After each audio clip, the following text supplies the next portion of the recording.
She walked into that ballroom in a flower-dusted apron, and every silk-dressed woman in the room stopped breathing. Not because Mara Whitcomb was beautiful, though she was, in the way that honest people are always beautiful. They stopped because Everett Blackwood, the wealthiest man in all of Montana Territory, had left his place at the head of the table, crossed the entire length of that gleaming floor, and offered her his hand. Beatrice Caldwell, the banker's daughter, the woman every mother in Briar Glen had been grooming for this exact moment, watched from across the room with a smile so brittle it could have shattered on the floor beside her champagne glass. She leaned toward her mother and said, quietly enough that only those closest could hear, "She smells like a barn." And she always will.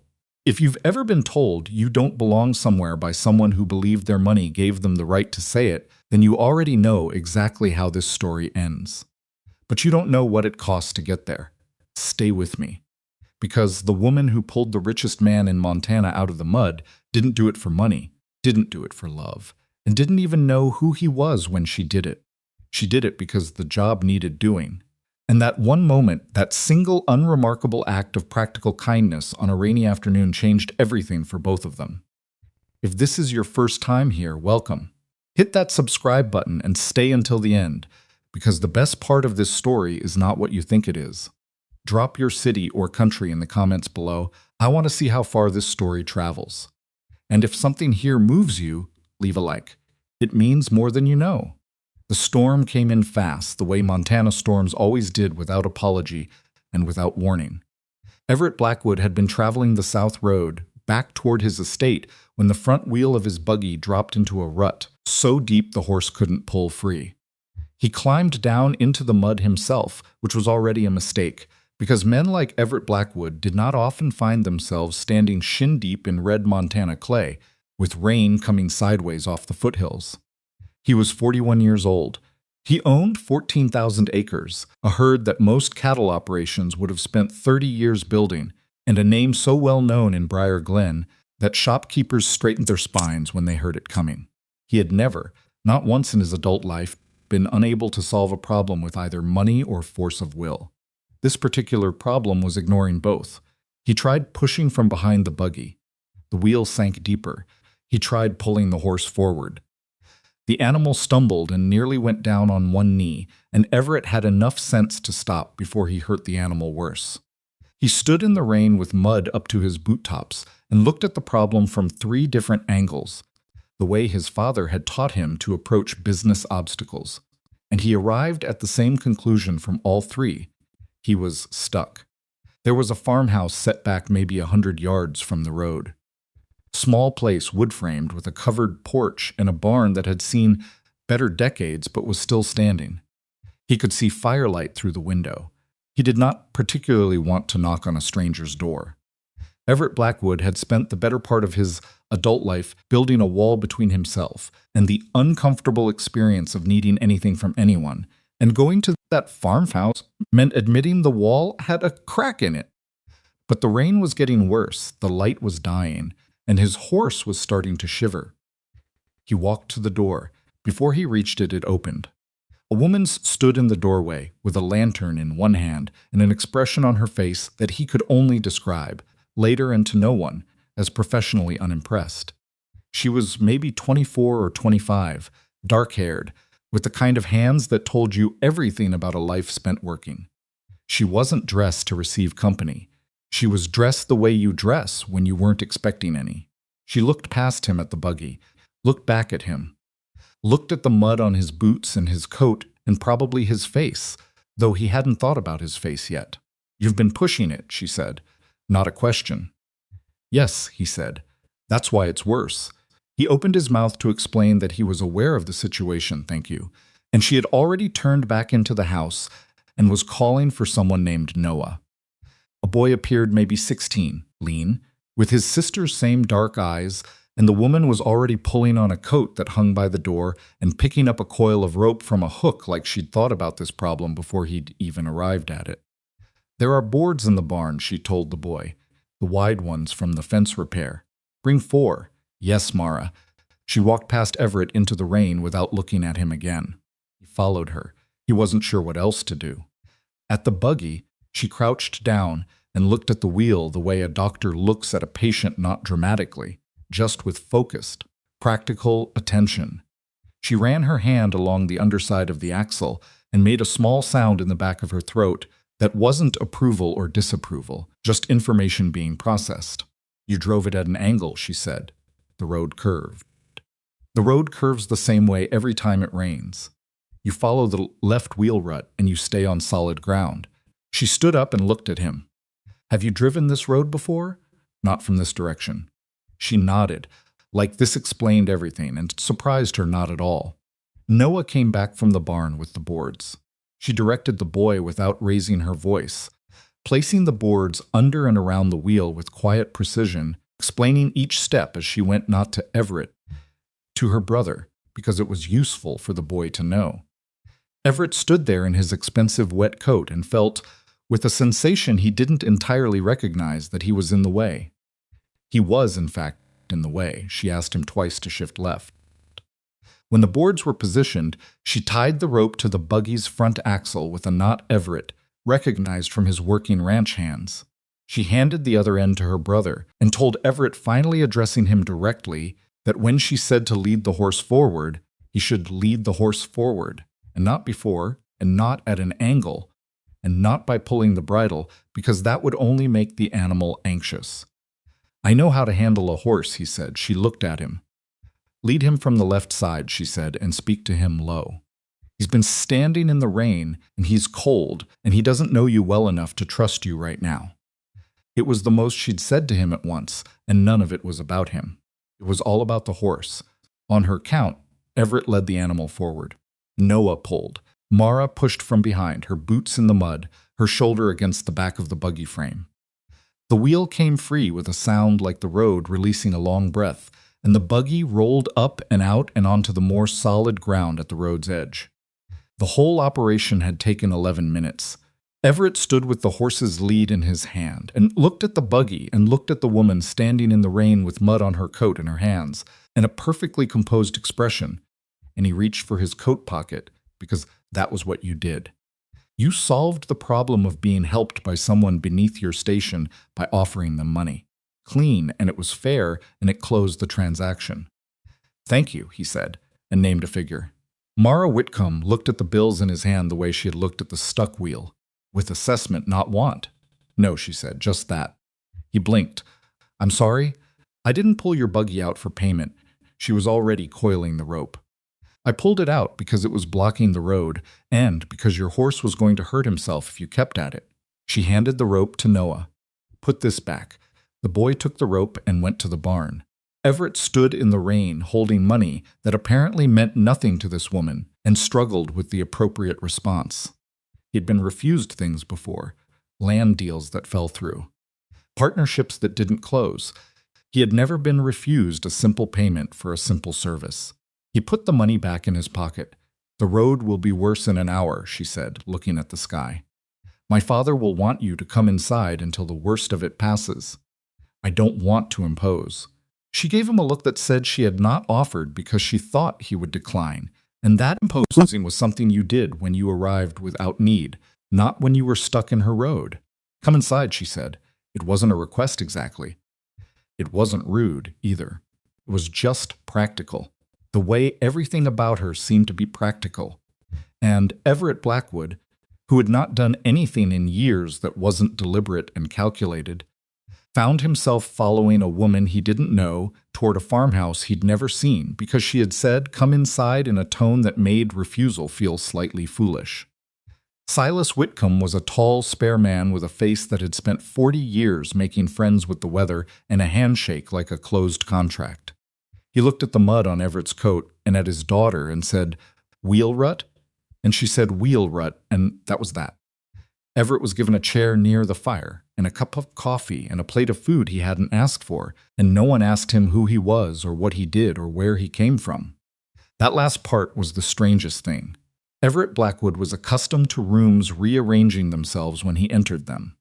People stood straighter. Conversation shifted to include him.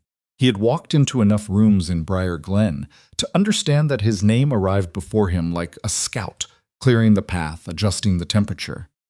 He had not had a conversation in years that wasn't shaped, at least in some part, by the fact of who he was. Silas Whitcomb talked to him about the rain and the South Road and the condition of the creek crossing west of town and whether the railroad might finally build a proper bridge there. He had opinions. He shared them without checking Everett's face to see whether the opinions were welcome. When Everett disagreed about the bridge location, Silas argued back, not sharply, just steadily, the way a man argues when he's thought about a thing and isn't interested in surrendering the point out of courtesy. Mara sat at the other end of the table and said almost nothing during dinner. She ate. She listened. She refilled her father's coffee without being asked. Once, when Everett said something about the railroad's plans that was technically accurate but slightly self-serving because the railroad's route would benefit his own shipments, a fact he didn't mention, she looked up from her plate and said, "That route adds 4 miles to the crossing for the farms on the south end." Just that. She wasn't accusing him, she just wanted the fact in the room. Everett looked at her. "You're right," he said. She went back to her plate. He stayed for 2 hours. The rain kept up, and then it didn't. And honestly, he could have left earlier than he did. But Silas had moved to the topic of the drought 2 summers back, and the effect on the creek water table, and Everett had not talked about water tables with someone who knew them firsthand in years, and he was not ready to go back to a large house where people were paid to speak to him. When he finally stood to leave, Silas shook his hand again and told him the road would hold if he kept the left rut. Mara brought his coat from the door hook. It had mostly dried, and handed it to him without comment. "Thank you," he said again. "For the rope and the boards." "The boards are back in the barn," she said. He laughed. He hadn't expected to. It came out surprised and genuine, and she looked at him with something that might have been the very beginning of a different kind of expression. Not warmth exactly. Not yet, but a door slightly less than closed. "Good night," she said. He drove the rest of the way home in the dark with mud still on his boots and a name he hadn't asked for and couldn't stop thinking about. And when he arrived at his estate, 14 rooms, lit by the housekeeper, who always left the lights on, he walked through the entry hall past the portraits of his father and grandfather and into the study where he usually read correspondence in the evenings, and he sat down at the desk and did not open a single letter. He sat there for a long time. He had met hundreds of women in Briar Glen. Beautiful ones, clever ones, educated ones, with the right families and the right manners and the right understanding of what a woman in her position should want. He had been politely pursued and less politely maneuvered, and once memorably ambushed in his own sitting room by a woman whose mother had somehow obtained a key from his housekeeper. None of them had ever refused his money. None of them had ever told him he was making things worse. None of them had ever looked at him across a dinner table and simply added a missing fact to a conversation. Without apology, without softening it, without checking his face first to see if he could handle it. He didn't know what to do with that. He wasn't sure it was something you were supposed to do anything with. But he knew that he had sat in that farmhouse kitchen for 2 hours, and he had not thought once about the railroad contracts, or the winter grazing rights, or the letter from his business partners that he'd been avoiding for 6 days. He had just been in a room with people talking.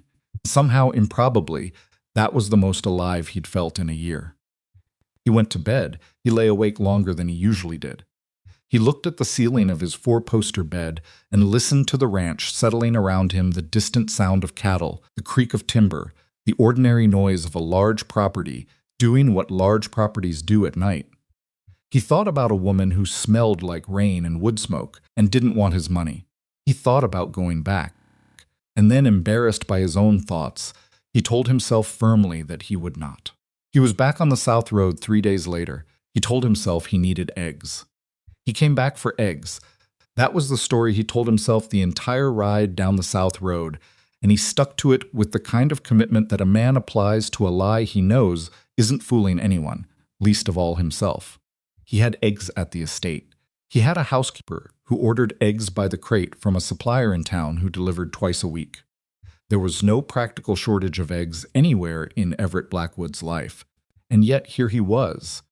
3 days after the storm, guiding his horse down the same rut-marked road with the mud dried and cracked now in the morning cold, telling himself this was about eggs. He knocked on the door of the Whitcomb farm, and Silas answered, and Silas, to his considerable credit, did not smile at the man who had apparently traveled 4 miles off his usual route to purchase eggs. He just nodded and called for Mara and asked Everett if he wanted coffee while he waited. Mara came from somewhere in the back of the house and stood in the kitchen doorway looking at him the way you look at something you weren't entirely surprised to see, but hadn't entirely expected either. "Eggs," Everett said. "How many?" she said. "Whatever you can spare." She went and got a dozen and wrapped them in cloth and set them on the table in front of him, and named a price that was fair, not inflated, because she recognized a wealthy man, not discounted because her father had invited him in the night of the storm. Just fair. He paid it, exactly. Without comment, and she pocketed the money in her apron, without thanking him for paying it, because paying the fair price for a thing is not something you thank a person for. It's just what you do. He drank the coffee Silas poured. He stayed 20 minutes. He asked about the south field because he'd seen it from the road, and there was something in the way the drainage ran that would cause problems after a hard rain. And he knew enough about land to see it even if he'd never worked this particular stretch himself. Mara looked at him from across the table. "You noticed that from the road? It's the low point in the grade. Water will collect." She was quiet for a moment. "My father and I talked about regrading that side last spring. We didn't get to it. I could send someone," he said. The words were out before he'd thought them through, and he heard them the moment they landed and understood immediately that he'd said the wrong thing. Not because it was wrong to offer, but because of the way he'd said it. I could send someone like it was nothing, like it was a small favor between neighbors, when really they both knew what it was, which was a wealthy man offering to solve a problem with the sheer force of having people available to solve problems, which was a very different thing from solving a problem yourself. Mara said nothing. She picked up her coffee cup. She looked at the table. "Or not," Everett said. "We'll get to it." Silas said, "Easy, not unkind. Spring work runs long."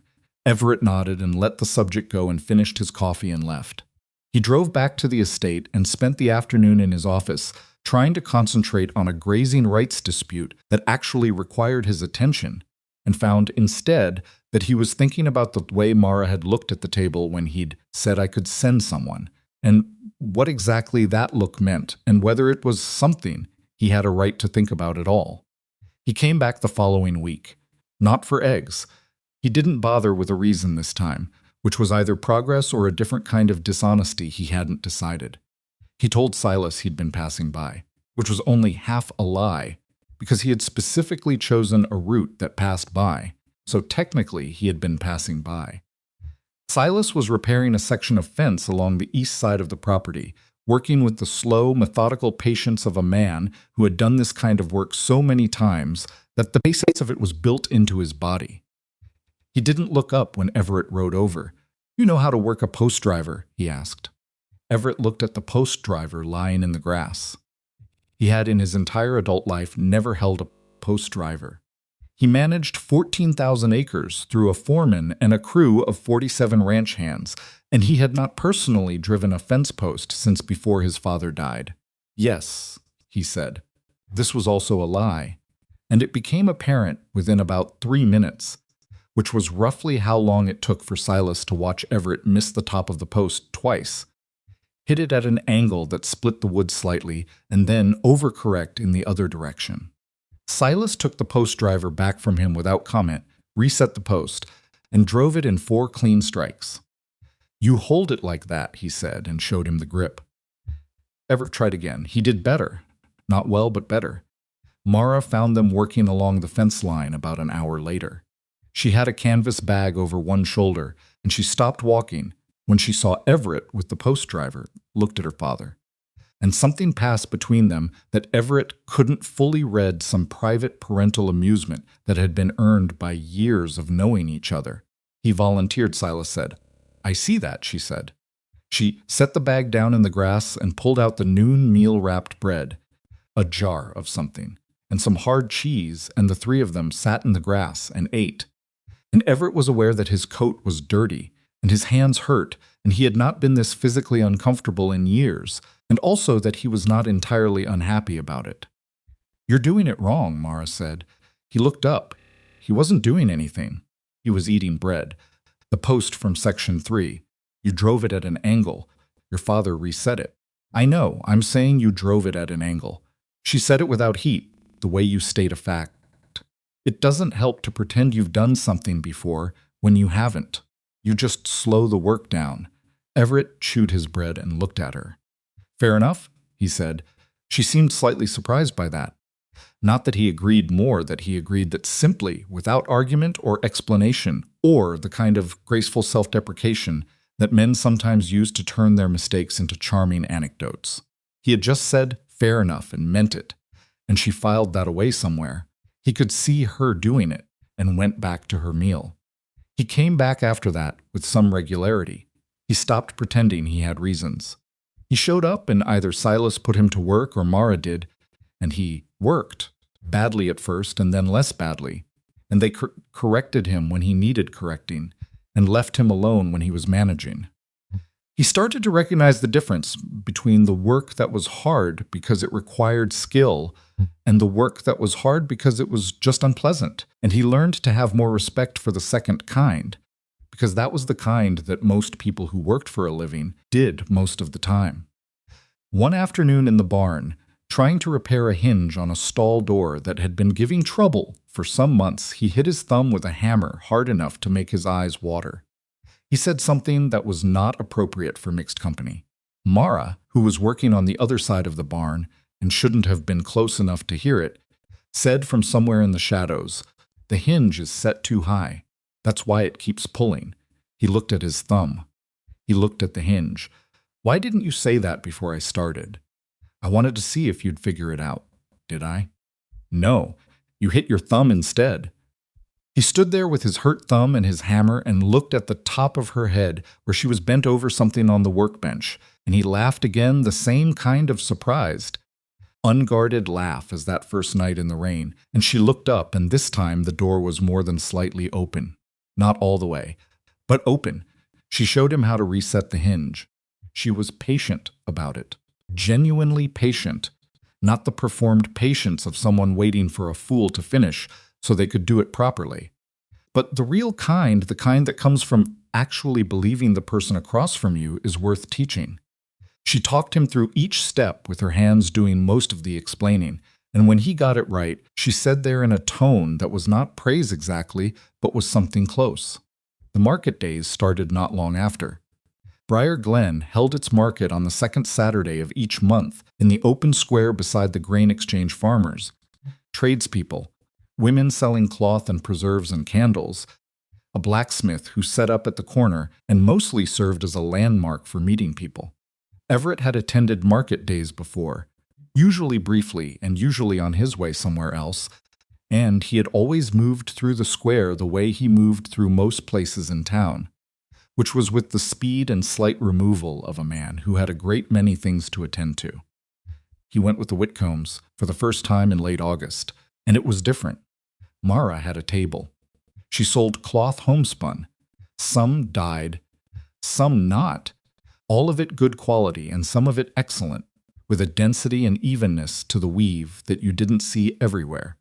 She had been making and selling cloth since she was a teenager, and she knew her prices, and she knew her product, and she knew which merchants in the square would try to underpay her, and which ones were straight. There was one named Caraway who was not straight.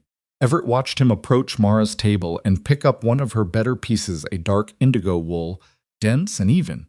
The kind of thing that would sell at a haberdashery in Billings for twice what she was asking, and Caraway turned it over in his hands and made the face that men like Caraway always make when they are about to explain to a woman why her work is worth less than she thinks. "I'll take the lot," he said, "but I'm looking at $250 for all of it." Mara's asking price for the lot was $420, $380, she said. $280, and that's generous, given the quality variance in the... "There is no quality variance," she said. "You can look at every piece. The weave is consistent across the bolt. Caraway shifted. He picked up another piece and held it toward the light in the way that meant nothing and was meant to look like it meant something. "I'm offering $3 flat, which is $3.70, Mara said. "That's my final price on the lot, and that's only because I'd rather sell it all at once than table by table. If you walk away, I table it individually and I get more." Everett was standing about 6 feet to her left, and he felt his hand move toward his coat because every instinct he had said, "This is where you step in. This is where you add your name to this conversation and watch Caraway's posture change." Because that was how it worked. That was how things got resolved when you were Everett Blackwood, and the other person was a merchant who wanted to underpay a farm woman for her cloth. Mara turned and looked directly at him. She didn't say a word. She didn't need to. The look said it plainly. Don't. He put his hand back in his coat pocket. Caraway, unaware that an entire conversation had just happened 6 feet from his left ear, made a face and set the cloth down. "I'll think on it. Don't take too long," Mara said. "The couple from the Henderson place has been looking at the indigo for 10 minutes. This was true. Everett had noticed them himself. Caraway hadn't, because Caraway had been too busy performing expertise he didn't have. He looked over at the Henderson couple, looked back at the cloth, looked at Mara, and said $3.60 in the tone of a man surrendering the field. $3.70, she said. He paid $3.70. When he was gone, Everett waited. He wasn't sure how long was appropriate. She was folding the money into a small tin she kept in her basket, and her back was to him. And he thought for a moment she was angry at him, not furious. Just the low, specific anger of someone who didn't want to have to deliver a message they'd already delivered without words. "You were going to say something," she said, without turning around. "I was going to step in, I know." She closed the tin. "You were about to put your name on my negotiation. He was trying to cheat you. He cheats everyone. I've been dealing with Caraway since I was 14. Now she turned around, and she wasn't angry exactly. More like she was choosing her words carefully because the words mattered. "I know what my cloth is worth. I've known for a long time. And I don't need someone standing beside me to make Caraway believe it." Everett looked at her. "I understand that. Do you?" It was a real question. Not sharp, not rhetorical. She wanted to know if he actually understood the difference between helping someone and making yourself necessary to their success, because those things look identical from the outside and feel completely different from the inside. He thought about it honestly, which meant he had to think about all the times he had stepped into conversations on behalf of people who hadn't asked him to, and how it had always felt, from his side, like generosity. "I'm starting to," he said. She looked at him for a moment, then nodded, just once, and turned back to the table to help the Henderson woman with the indigo bolt. And Everett stood there in the market square with his hands in his pockets, and the distinct feeling that he had just been taught something important by a woman who was still arranging cloth. Noah appeared at his elbow a few minutes later. The boy had been circling the market square most of the morning with the loose-limbed energy of someone who was happy to be among people but hadn't quite found what he was looking for. He was eating something from a paper wrapper and watching the far end of the square, where a teamster was having trouble with his lead horse, a big gray animal that had apparently decided it had opinions about the barrel someone was rolling.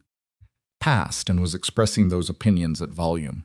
Several men were standing around the horse. None of them were helping, which was the way of crowds around frightened animals, everyone close enough to watch and far enough away to feel safe. The teamster was pulling at the bridle, which was exactly the wrong thing, and the horse was getting worse. And Everett was calculating the radius of damage if the animal went fully sideways when Noah put his paper wrapper in his pocket and walked over. He didn't run. He walked. At the same pace he'd been walking all morning. Like this was not a situation requiring urgency, and some of the men standing around noticed this and looked at each other. Noah moved around the edge of the crowd to the horse's left side, not the teamster's side, the far side, the side that was blocked from the barrel and the noise, and he stood there a moment still, doing apparently nothing. Then he made a sound. Low, not loud. Not melodic particularly. just a rhythmic breath with a slight shape to it, and the horse's ears moved. The horse's head turned, not toward the teamster who was still holding the bridle, but toward the boy on the far side, and Noah moved his hand slowly along the animal's jaw and neck, and spoke in a low voice that Everett was too far away to hear the words of, just the cadence, even and unhurried. The horse stopped, not gradually. It just stopped, like something had been switched off inside it, and it stood there, blowing air through its nose in the leftover tremors of the panic that was already passing. And Noah kept his hand on the animal's neck and kept talking in that same low voice. The crowd was quiet. The teamster looked at the boy. He didn't say thank you immediately, which was the honest reaction he was too surprised to remember manners. He just stood there, holding the bridle of an animal that was no longer fighting it, and looked at Noah like he was trying to figure out what had just happened. Everett watched all of this from where he stood. He thought about things he knew. He knew a man named Samuel Grier who ran the best horse operation in the Eastern Territory, who had been telling Everett for 2 years that he couldn't find young hands with genuine feel for animals the kind you couldn't teach, the kind that was either there or wasn't. He thought about Noah's age, 16, and what 16 looked like when it was 16 with something real in it. He didn't say anything to Mara that day. He filed it. He was learning slowly the difference between a thought that was his to act on immediately and a thought that required more consideration of who else it belonged to. The ride started a few weeks later, after a market day when Mara mentioned she hadn't ridden the western edge of the property since spring and needed to check the creek crossing. Everett said, without thinking, that the creek ran along his eastern boundary, and he'd been meaning to check it himself. This was true. It was also convenient in a way that both of them were aware of, and neither mentioned. They rode side by side and mostly talked about the land, the creek level, the grade of the banks, what the fall rains would do to the south crossing. Mara knew the land the way people know things they've lived with for a long time, not from surveying it, but from watching it behave across seasons. And she noticed things Everett's foreman hadn't mentioned in his last report, which told Everett something both about the land and about the limits of reports. After they'd checked what needed checking, they stopped at a wide flat bend in the creek where the bank was grassy and the water ran quiet. The horses drank. The afternoon was cooling. Your brother, Everett said. Mara looked at him. With horses, that's not something you learn. She was quiet for a moment. No, he's been that way since he could walk. Our father's old bay mare used to follow him around the yard like a dog. Grier is looking for hands, Everett said carefully. Samuel Grier. He runs the territory's best breeding operation out near Hardin. He's been telling me for 2 years he can't find young men with genuine instinct. He paused. I could mention Noah's name. Mara looked at the creek. He watched her face, and he saw her doing the same calculation he'd already done himself. Is this help, or is this interference? Is this a door being opened, or is this a hand taking over? Where is the line? You'd mention his name, she said. That's all. Introduce him. Tell Grier what I saw today. Noah would have to do the rest himself. Another pause. The creek moved. How old was Grier's youngest apprentice? 15 when he started. Stayed 8 years. She looked at the water for another moment. Then she said, let Noah decide. Don't mention it to my father first. Let it be Noah's choice. Agreed. She looked at him then, and it was one of the longer looks she'd given him, not searching exactly, more like she was checking something she'd begun to suspect. Whatever she was checking, she didn't share the result. She just turned her horse back toward the farm and said they should get back before the light went. He rode beside her through the cooling afternoon and thought about the fact that she'd said let Noah decide and not let my father decide, and what that said about how she thought about people's right to their own choices, and he filed that away too, with all the other things she was teaching him without ever meaning to teach him anything. What he did not yet know, what he was too close to see clearly. The way you are always too close to see clearly.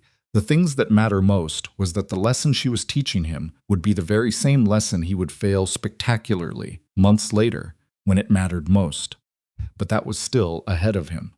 That evening, riding back toward his estate with the ranch lights beginning to appear in the distance, and the smell of the creek still on his coat, he was simply a man who was learning things he hadn't known he needed to learn, from a woman he hadn't known he needed to meet, on a road he had only taken by accident.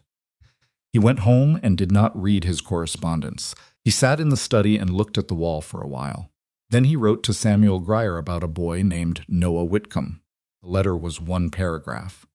It said that Everett had witnessed something in the Briar Glen Market Square that Grier would want to see for himself, and that the boy was 16 and available, and that Everett would stake his own judgment on the introduction, which was not nothing, because Samuel Grier knew what Everett's judgment was worth.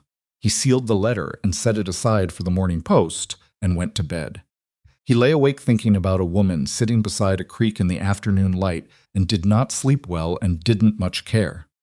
The weeks turned into a rhythm, not a formal arrangement, nothing declared or decided, just the natural pattern that forms when two people keep finding themselves in the same places for reasons that are still only half honest. Came to the farm. Sometimes there was work, sometimes there wasn't. He was getting better with a hammer. Not good, Mara still corrected him when the angle was wrong, but better.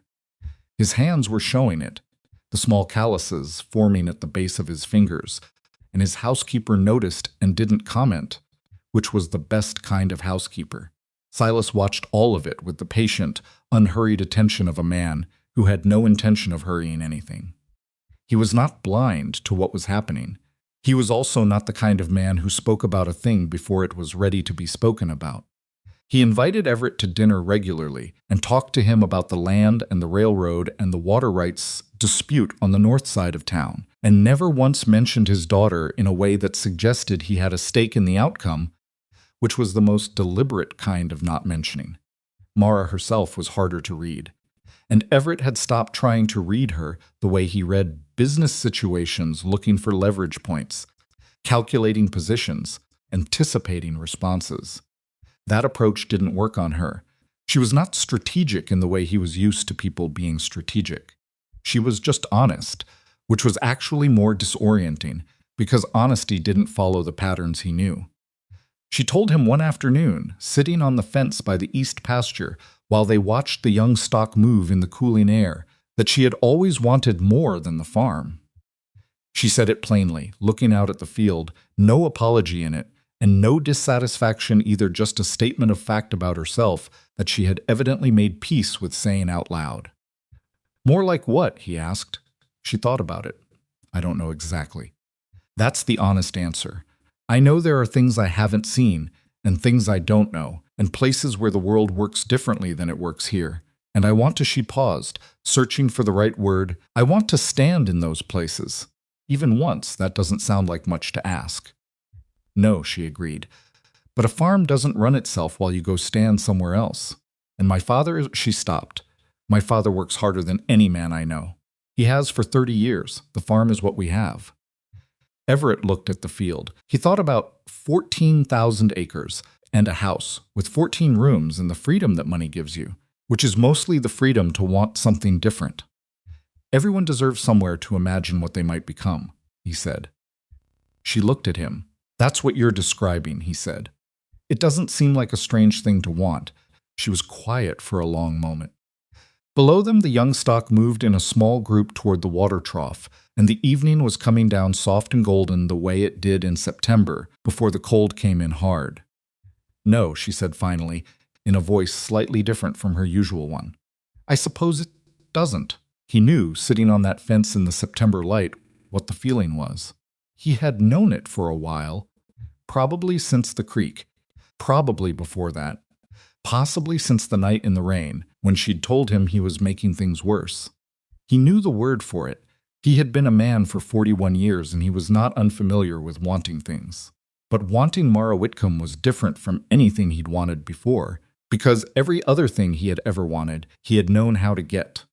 He had no idea how to get this, and more than that, sitting beside her in the cooling light with the cattle below them and the sky going deep above, he was not entirely sure that getting it was something he had any right to try. He said none of this. He got off the fence and walked back toward the barn and said he should be getting home before the light went entirely, and she said all right and watched him go, and neither of them said anything that needed to be unsaid later. But the air between them was different walking back, and they both knew it, and neither of them was ready yet for what knowing it meant. That moment beside the fence in the last of the September light was the last of the easy time between them. Briar Glen was watching, and Briar Glen had opinions, and both of those things were about to become very difficult to ignore. The talk started quietly. The way talk always does in a small town, not with a shout, but with a whisper. And then another whisper. And then the whispers finding each other across back fences and dry goods counters until they had accumulated enough volume to become something that felt, to the people carrying them, like fact. By the first week of October, most of Briar Glen knew that Everett Blackwood had been visiting the Whitcomb farm on the South Road with a regularity that could not be explained by eggs. The women of the town processed this information according to their individual positions. The mothers with unmarried daughters processed it as a problem. The merchants who depended on Blackwood business processed it as a risk. The wives of his business partners processed it as a topic for Thursday afternoon tea that was somehow both delicious and alarming. And Beatrice Caldwell, the banker's daughter, who had understood for approximately 2 years that Everett Blackwood was her most likely future, processed it in the particular way of someone who has been quietly certain of something and is now being told by the behavior of the world that their certainty was not shared. Beatrice was not a cruel woman. That was the complicated part. She was 27, well-educated in the way that wealthy families in the territory educated their daughters piano, French, enough mathematics to manage a household, and a thorough understanding of how money moved between families through marriage. She had been prepared for a specific life. She had been prepared well. And she had managed to genuinely expect that life for long enough that the loss of it was not a small thing, even when the thing you'd lost was a man who had never actually promised you anything. She was having tea at the Caldwell house on a Tuesday afternoon when her mother said what both of them had been not saying. Margaret Blackwood was at the dry goods this morning. Her mother said, refilling the cups without being asked. She didn't look comfortable. Beatrice turned her cup in its saucer. Margaret never looks comfortable in the dry goods. She looked specifically uncomfortable, the way a person looks when they know people are looking at them differently than they were last month. Beatrice set her cup down. Mother, I'm only saying what I saw. I know what you're saying. Her mother folded her hands on the table in the precise way she folded her hands when she was about to say something she had been rehearsing. Your father has had 3 meetings with the Blackwood business partners in the last month. Significant meetings, the railroad extension, the winter contract. I know about the meetings. Then you know what those men want. And you know what it would mean for your father's bank if the Blackwood partnership. Mother, Beatrice's voice was quiet, but it stopped the sentence cold. She looked at her mother, and then out the window at the street below, and then back at her cup. I am not a contract, she said.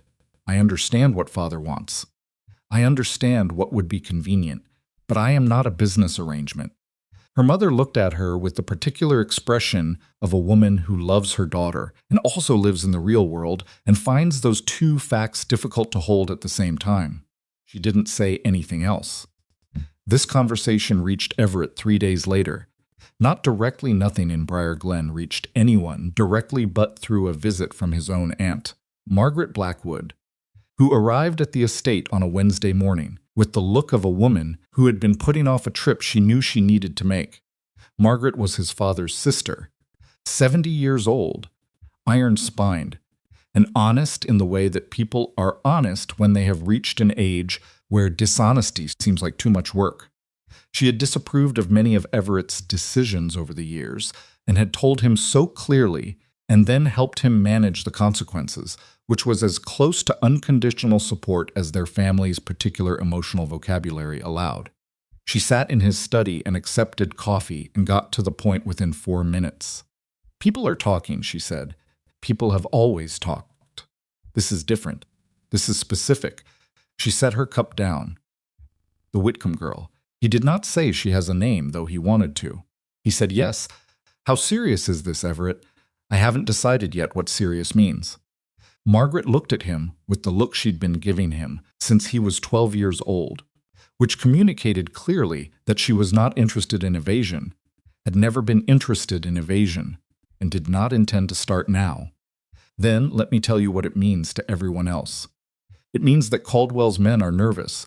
It means your partners are nervous. It means that the summer gathering in 3 weeks is going to be an extremely charged event, and people will be watching you. People always watch me at events. Not like this. She paused. And the girl Mara, she doesn't know what watching like this feels like. She has not been prepared for it. Margaret's voice shifted slightly, from practical to something more careful. I have no opinion about who you love, Everett. That was never my right. But I have a strong opinion about what happens to a woman who doesn't know what she's walking into. Everett was quiet for a moment. What are you saying? I'm saying that this town can be very unkind to people it has decided don't belong.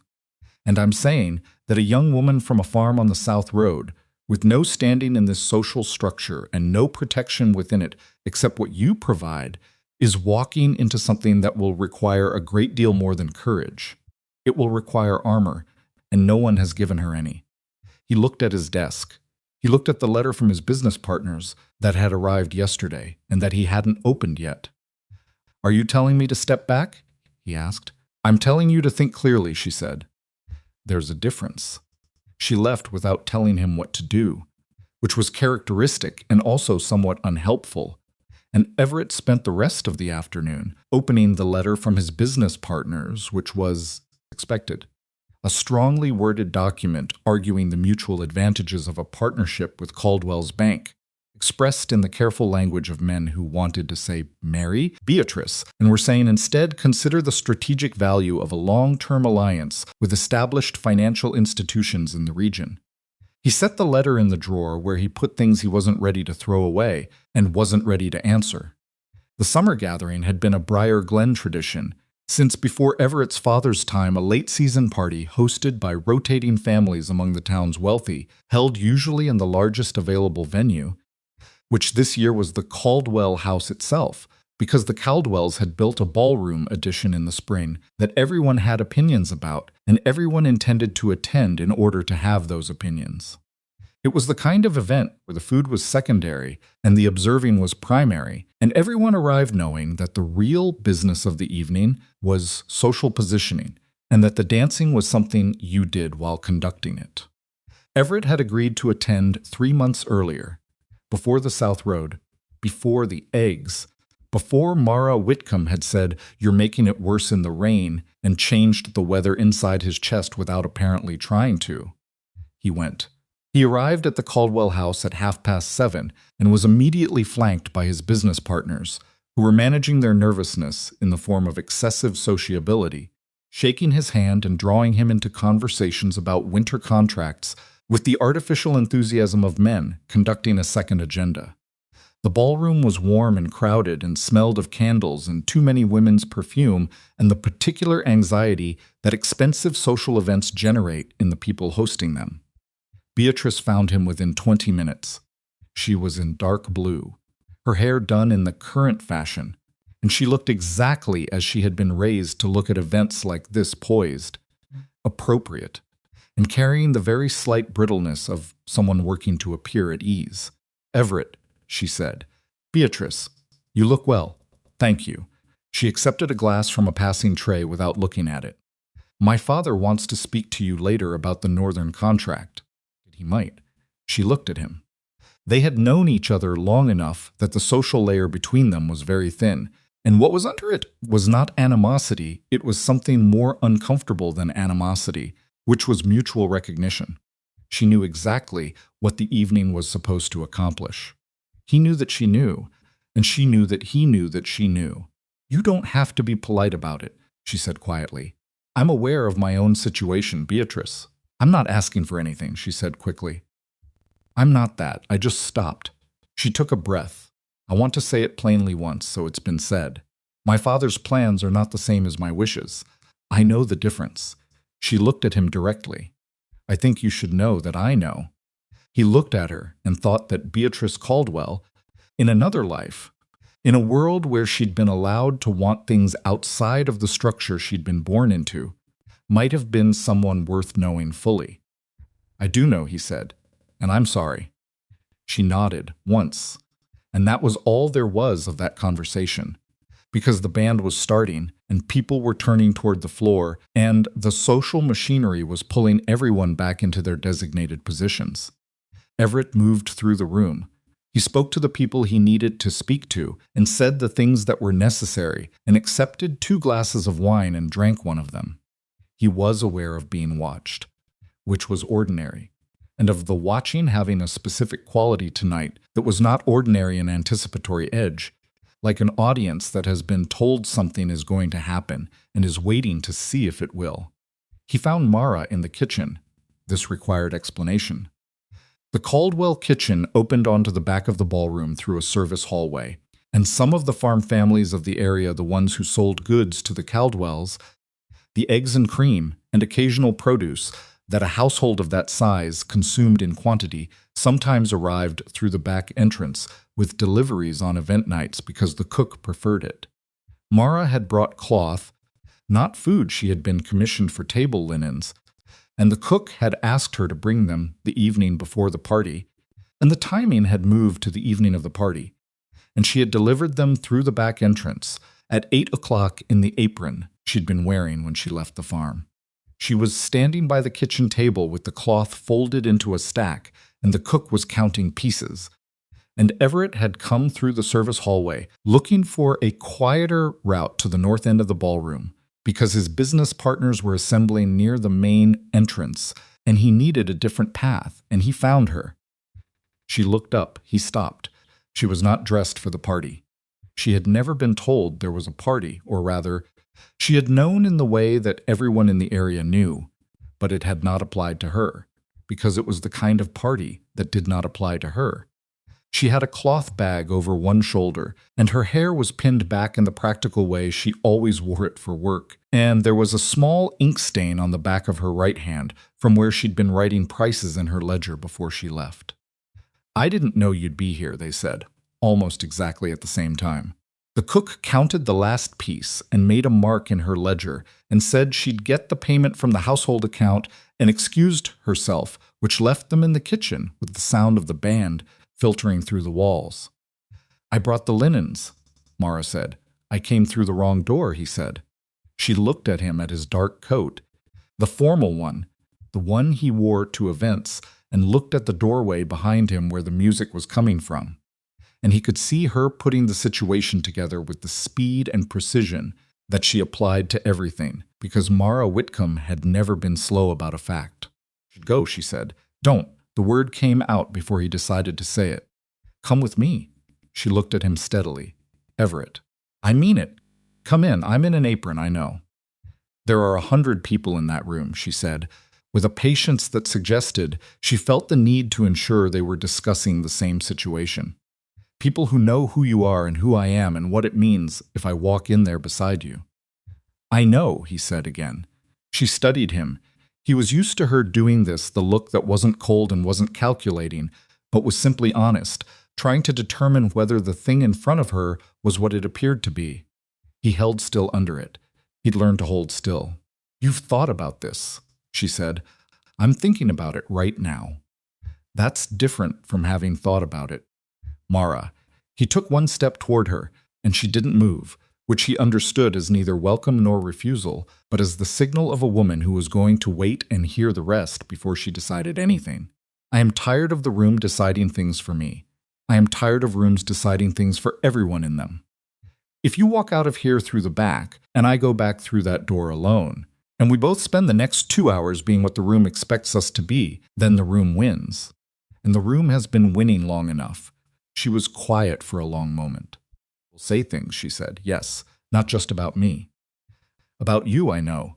Your business, Mara," he said quietly. "I know." She looked at the doorway again. She looked at her apron.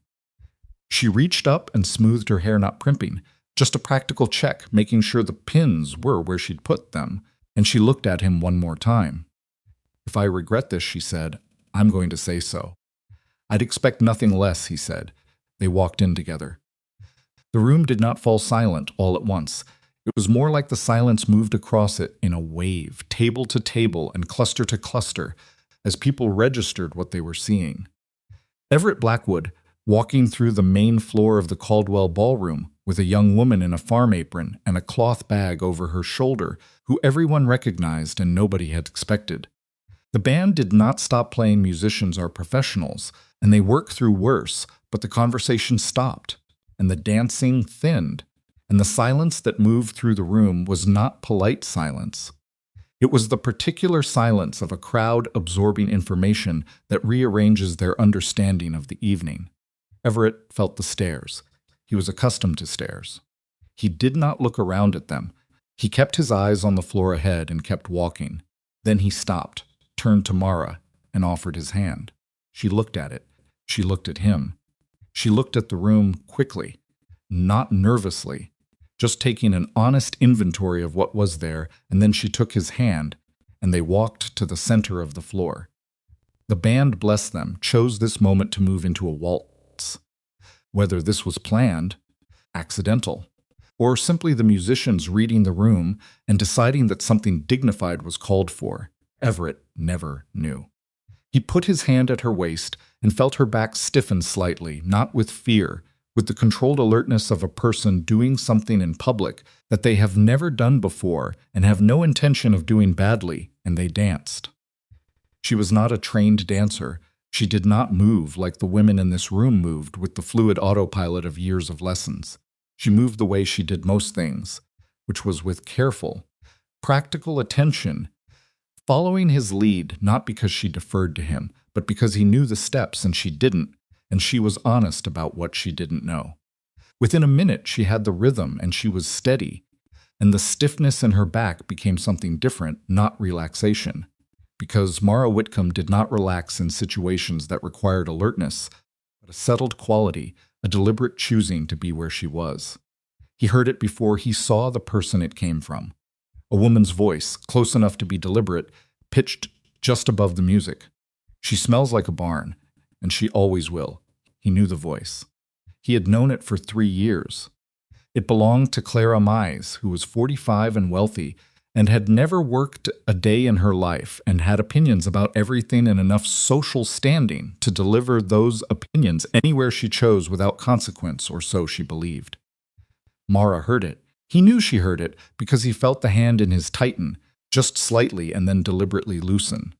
She didn't look toward the voice. She kept her eyes on him. And he saw, in her face, something he had not expected to see, not hurt, not rage, but a flicker of something that was close to recognition, as if she had expected this, had known it was coming, had prepared for it, and was now in the process of deciding how much of herself it was going to get. He leaned close enough that only she could hear him. "You don't have to smile," he said. She was not smiling. "Good," she said quietly, "because I wasn't planning to. Finish the waltz." He kept her hand when it ended. He turned them to face the room, the clusters of watched watchers, the business partners with their careful expressions, Beatrice in her dark blue dress watching from near the windows, with an expression that was difficult but dignified, and Clara Mize near the far wall, already turning away, because the moment she'd aimed at had not landed the way she'd aimed it. "Do you want to leave?" he asked. "Do you?" she asked back. He almost smiled. "No, then we stay," she said. They stayed for another hour. He introduced her to the 3 people in that room whose respect he valued and whose character he was certain of. And those introductions were made simply and without apology, using her name and no qualifiers, and the people he introduced her to received her accordingly. The rest of the room watched and talked and would continue talking for weeks, and that was the price of the evening, and both of them knew it. When they left, they stood outside in the cooling night air, and Mara was quiet for a long time. Not upset, just processing, the way she processed things inwardly, completely, before she spoke. "Clara Mize," she said. Yes, she meant for that to land. She did. Mara looked at the street. "The worst part isn't that she said it. The worst part is that some of the people standing close enough to hear it thought she had a right to." He had no answer for that, because it was true. Your aunt was there, Mara said, near the east wall. Did you see her? He had seen Margaret. Margaret had watched the whole thing with an expression he couldn't fully read from across the room, not horror, not approval, something careful and watchful. She'll want to talk to me, he said. She'll want to talk to you about me, Mara corrected. Is that a problem? Mara thought about it. No, she said. She's a reasonable woman, and she's worried about you. That's not the same as being an enemy, he looked at her. When did you figure out Margaret Blackwood was reasonable? About 20 minutes into the evening. She's the only person in that room who was watching your face instead of mine. Mara picked up her cloth bag from where she'd set it by the door. That's the mark of someone who actually cares about you. She said it plainly, with no softness added to it and none needed. And then she said she was going home because it was late, and the horse knew the road better than she did in the dark. And she walked around the side of the house toward where she'd tied her horse, and Everett stood on the Caldwell front steps and watched her go. He thought about what it cost her to walk into that room. He thought about Clara Mize and the deliberate cruelty of a woman with nothing to lose saying something to a woman with everything to prove. He thought about Mara's hand tightening in his for exactly 1 second before she chose to loosen it. He was still standing on the steps when the first rider came down the road from the south, moving too fast for this hour, and Everett recognized Silas Whitcomb's neighbor's bay horse and the man riding it, and something in the rider's posture told him before the man even reached the house that this was not a social call. The rider pulled up and looked around and spotted Everett on the steps. You seen Miss Mara? The man said, breathing hard. She just left. Why, the frost, the man said. It came in hard tonight. Southfields. I've been riding to tell everyone on the road. He looked down the street the way Mara had gone. The Whitcomb corn. The early frost. He didn't finish the sentence. He didn't need to. Everett was off the steps before the man finished not finishing it. He caught Mara at the corner of Caldwell Street and Market, just mounting her horse, and he called her name and she turned and saw his face, and she understood before he said a word, because a farm woman in Montana Territory in October always understands what an early frost means, and she had seen it in his expression, and she had known it the way she knew most things, which was all at once and completely. She went still on the saddle, just for a moment, just long enough for whatever she was feeling to cross her face before she put something steadier over it. Then she turned the horse toward home and rode. Everett rode behind her. He had not been invited, and she had not told him not to come. And in the dark of the October road, with the cold coming down and the stars very bright, and the smell of frost already in the grass at the roadside, that was enough. They reached the farm to find Silas in the south field with a lantern, standing in the ruined corn. The frost had come in from the north, fast and low, and it had taken most of the south field, the best part of the harvest. The part Silas had been watching for 3 weeks and planning to cut within the fortnight. The stalks stood silver in the lantern light, transformed by the cold into something that looked like it might be beautiful if you didn't know what it meant. Silas looked up when they arrived. He looked at Mara on her horse, still in the clothes she'd ridden to town in, and he looked at Everett behind her, and he said nothing, just turned back to the field. Mara climbed down. She walked through the frost-stiffened grass to where her father stood beside him, and neither of them spoke for a long moment. Just a man and his daughter looking at a field that would not be what they'd needed it to be. How bad, she said. South End is gone, Silas said.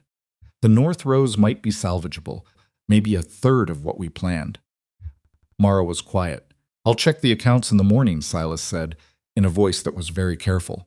We may have enough to carry through the winter if we're careful. Tell me about the debt, Mara said. Silas looked at her. Papa, her voice was steady, and it was not asking. Tell me about the debt. A long pause. The lantern light moved in a small wind. There's a note on the farm, Silas said, from the dry year, 2 summers back. I've been servicing it. If the harvest had come in full, we'd have had it down to something manageable by spring. He paused. Without the south field, he stopped. Started again. Without the south field, I don't know. Mara absorbed this. Everett stood back, outside the reach of the lantern light, and he let the silence be what it was. Then he made a mistake. He spoke for it. I'll cover it. He meant it simply. He had the money. The debt was the problem. Money was what solved the problem. It was the way he had been trained to think from the time he was a boy: identify the resource gap, apply the resource, close the gap. He said it without thinking it through, without considering how it would land, without remembering a single thing he'd been learning for the past 3 months on this farm and at this family's table. Mara turned and looked at him. He knew the moment he saw her face that he had said the wrong thing. Not wrong like a mistake of fact, wrong like a mistake of understanding. He had been standing in this family's world for 3 months, and Mara had been teaching him something, and this was the moment that showed him how much of it hadn't yet reached the place in him where it needed to go. No, she said. No quieter this time, and not angry, which was almost worse than anger. You understand why I'm saying no. The farm is our farm, she said, and this is our problem, and you covering it is not the same as solving it. She looked at him steadily. If you pay that debt, then everything I've told you about myself is... She stopped. She took a breath. I won't have people thinking I came into your life to solve a money problem. No one would think, everyone would think, she said. And I would know. Silas was quiet through all of this. He was a man who knew when a conversation had layers, and when it was better to let those layers sort themselves without his interference. Everett looked at Mara in the lantern light in a frost-killed field and understood that she was right and that being right about it cost her, because she was standing in front of a ruined harvest and refusing help she needed. And the reason she was refusing, it was not stubbornness, but something more complicated than stubbornness. Something that was about who she was and who she had to be and what it would cost her to be anything else. He did not argue again. He stood in the field for a while longer in the cold, and then he rode home. He lay awake a long time that night. He thought about the debt and the field and Mara's face in the lantern light, and he thought about the way she'd looked at him when he'd said, I'll cover it. And he thought about what that look contained, which was not just refusal, but also a kind of disappointed recognition, the look of someone who had been hoping you'd learned something and was finding out you hadn't learned quite enough. He had resources she didn't have. He had connections she didn't have. There was something he could do, something that was not the same as paying a debt, something that put the agency back where she'd always kept it and simply opened a door that would have otherwise been closed. Supply contracts. The railroad workers' camps north of town were ordering provisions every month and paying badly for them because there was no organized supplier in the area, and the camp managers were buying piecemeal. Everett knew the camp manager. He knew what they needed. He knew what they were paying, and he knew that a farm woman who had been negotiating her own prices since she was 14 could walk into that conversation and do better for herself than any man he might send in her place. He would not pay Silas Whitcomb's debt, but he could mention, the next time he saw Mara, that the railroad camp north of town was looking for a consistent food supply, and that the contact at the camp was a straight dealer, and that the contract was there for anyone who wanted to pursue it. He could open the door. She would decide whether to walk through it. He thought about that for a while, and the thinking settled him. And sometime after midnight, the cold outside deepened, and the frost continued its work on the south road, and Everett Blackwood slept. Not easily, but honestly, with the knowledge that he was beginning, slowly, and with a great many failures along the way, to understand the difference between helping a person and doing something for yourself in the name of helping them. It was a distinction he had spent 41 years not needing to understand. The learning of it was uncomfortable in the specific way that real learning always is not the discomfort of a hard problem, but the discomfort of finding out that you were wrong about something you didn't know you were wrong about. He was wrong about a great many things. He was only beginning to count them. And in a small farmhouse on the South Road, Mara Whitcomb sat at the kitchen table with the account books open in front of her and her father asleep down the hall.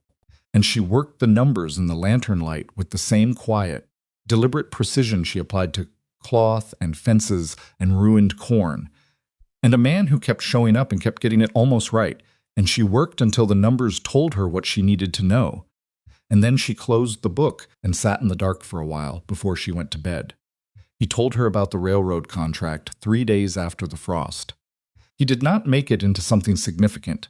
He did not arrive at the farm with the information arranged in a presentation, did not frame it as a solution or a rescue or anything with weight attached to it. He mentioned it the way you mention something you happen to know that someone else might find useful, the way a neighbor tells you, the mill is running short hours this week, or that the north road is muddy past the crossing. He brought it up while they were standing in the barn doorway, looking at the salvageable corn that Silas had already begun cutting. And he said it once, simply, and then let it sit. The railroad workers' camp north of town, he told her, was buying provisions piecemeal from whoever showed up with a wagon, and the camp manager was a man named Duffield, who was organized in some ways and disorganized in others. And the way he was disorganized was specifically in food purchasing, which meant he was paying more than he needed to and getting less consistency than he wanted, and would almost certainly welcome a conversation with someone who could offer him a reliable supply at a fair price. "How do you know Duffield?" Mara asked. "We've done business. He's straight. He doesn't haggle the way Caraway haggles. He names a price he's comfortable with, and he keeps it." She was quiet, watching her father work in the field. "The contract would be monthly," Everett said. "Eggs, root vegetables, whatever they need for the cookhouse. It won't solve everything, but it's consistent income through the winter." "You're not offering to set it up for us," she said. "It was not a question. I'm telling you, the door is there." "You'd knock on it yourself." She looked at him. She was checking again the same look she'd been giving him since the night in the rain, the one that was measuring something he couldn't always name.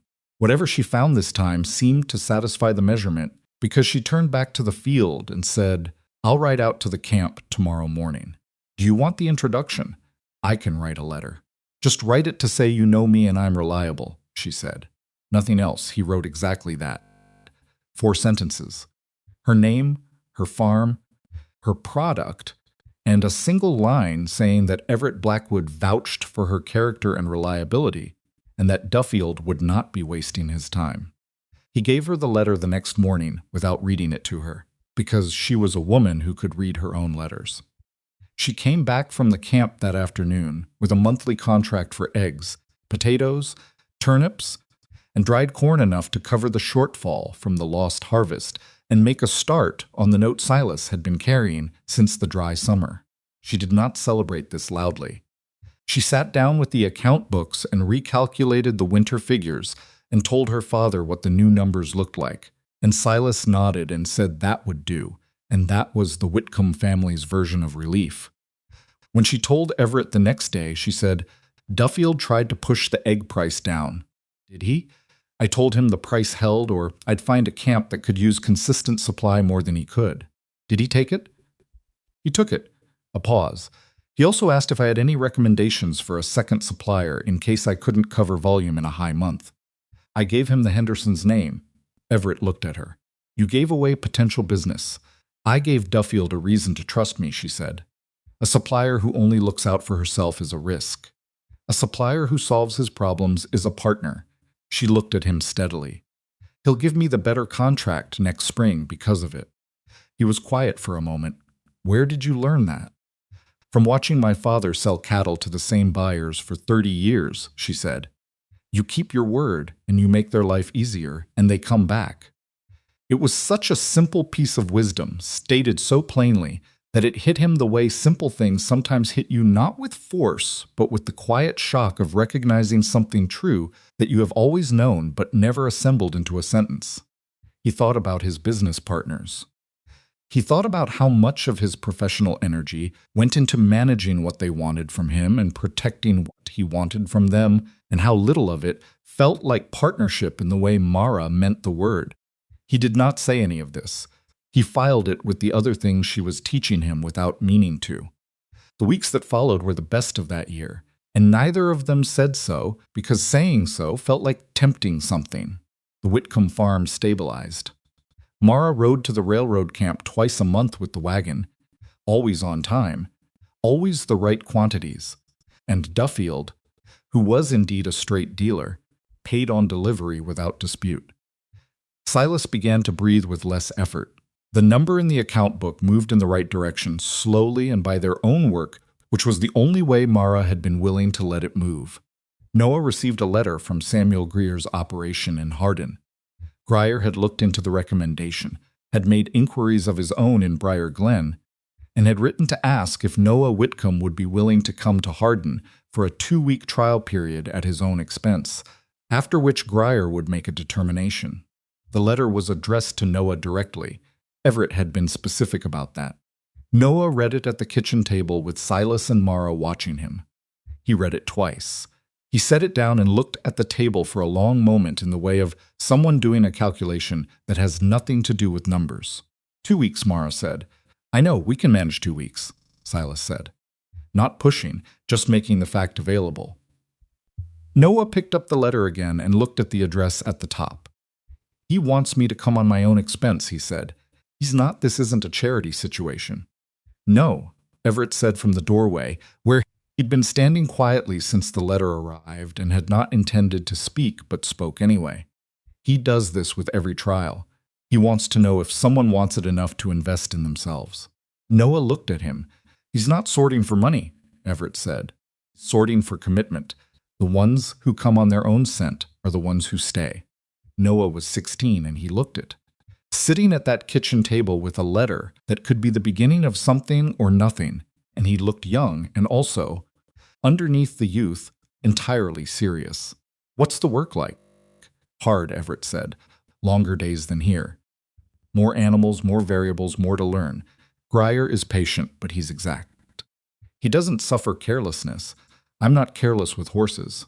I know that. That's why I wrote to him. Another long pause. Noah looked at Mara.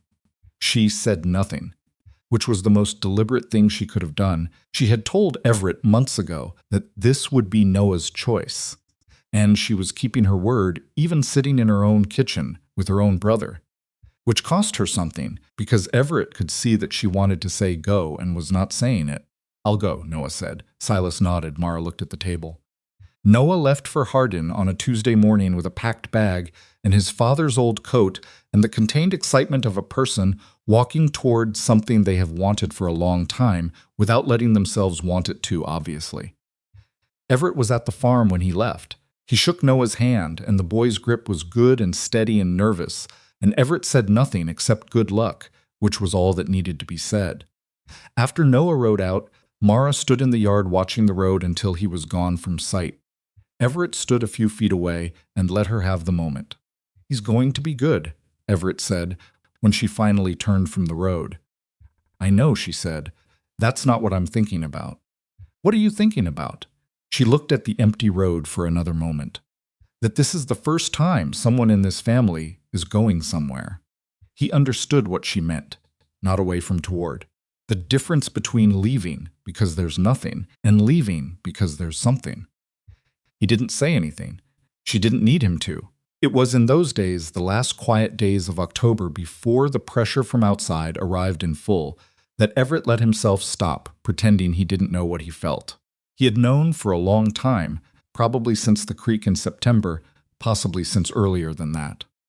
But knowing a thing and living inside it without the pretense of uncertainty are different conditions, and he'd been living in the pretense because the pretense was safer, and because knowing fully meant he had to decide what to do about it, and deciding what to do about it was the most complicated thing he'd faced in 41 years. He was in love with Mara Whitcomb. He was certain of it in the complete and somewhat inconvenient way that certainty about the important things tends to arrive not gradually, not as a conclusion at the end of a chain of reasoning, but as a fact that was always there and that you were simply done arguing with. He did not tell her. Not yet. The telling required things he hadn't resolved yet, what he was asking for, what he was prepared to offer, and what right he had to ask anything of a woman whose life was exactly as it was, and who had not indicated that she was waiting for a wealthy cattle baron to come improve it. But the not telling became its own kind of presence, and sometimes on the rides back from the farm, or in the evenings in the study, or lying awake at night, he found himself constructing sentences in his head and then taking them apart and putting them back together differently, like a man writing a letter he wasn't sure he'd ever send. What broke the quiet? he should have known it would, was the pressure from outside, because external pressure has no patience for internal resolution. It came from two directions at once, which was the particular efficiency of trouble. The first was a formal meeting called by his business partners at the beginning of November, four of them Aldrin, Marsh, Cutter, and the eldest, a man named Holloway, who had been in business with Everett's father before Everett was born, and who spoke with the authority of someone who felt that longevity conferred not just wisdom, but a vote. They met in Everett's study, because they always met in Everett's study, and they came with papers, because men of business always came with papers. And the papers were arranged on the desk in the way papers are arranged when they are meant to be persuasive. Holloway spoke first, as he always did. "We've been patient," he said. "We want you to know that we've been patient, and we've been patient, because your judgment has always been worth waiting for. But we need an answer on the Caldwell matter." "There is no Caldwell matter," Everett said. "There is from our perspective," Aldrin said. He was younger than Holloway, sharper in a way that was sometimes useful and sometimes irritating, and today it was the second. "The Northern Extension requires the bank's backing. Caldwell's bank. Caldwell will not give favorable terms to a partnership that has publicly humiliated his daughter." "I have not humiliated Beatrice. I've never promised Beatrice anything." "You danced with a farm girl in her father's ballroom," Marsh said, with the measured tone of a man choosing words carefully, "in front of 60 people. Whether or not you made a promise is immaterial. What you did made a statement, and the statement has consequences." Everett looked at them. He had known these men for years. He had built significant portions of his business alongside them. He respected their intelligence and their experience, and, in most circumstances, their counsel. But sitting across from them now, watching them construct the argument for why his personal choices should be governed by the railroad extension's financing requirements, he felt something that he had not felt clearly in a long time, which was the specific exhaustion of being managed. "The Northern Extension," he said, "can wait for spring financing and can approach 2 other banks in the territory for backing, either of which would be adequate if the project is sound. If the project requires Caldwell's specific participation to be viable, then the project has a structural problem that my marriage to his daughter would not fix." He looked at Holloway. "And I would like someone to tell me, plainly, if we are actually discussing whether the investment is sound, or whether we are discussing whether I should marry a woman to secure financing." A pause. Holloway said very carefully, "Both." Everett nodded. "Then the answer to one of those questions is that we should find better terms. And the answer to the other is no." The meeting lasted another 40 minutes and accomplished nothing beyond the clear establishment of where everyone stood. His partners left with the dissatisfied faces of men who had made a reasonable argument and had it received unreasonably, which was their right to feel, and Everett sat in the emptied study with the papers still on the desk and the December cold beginning to show itself in the window draft. 2 days later, the second direction arrived. Margaret Blackwood came back.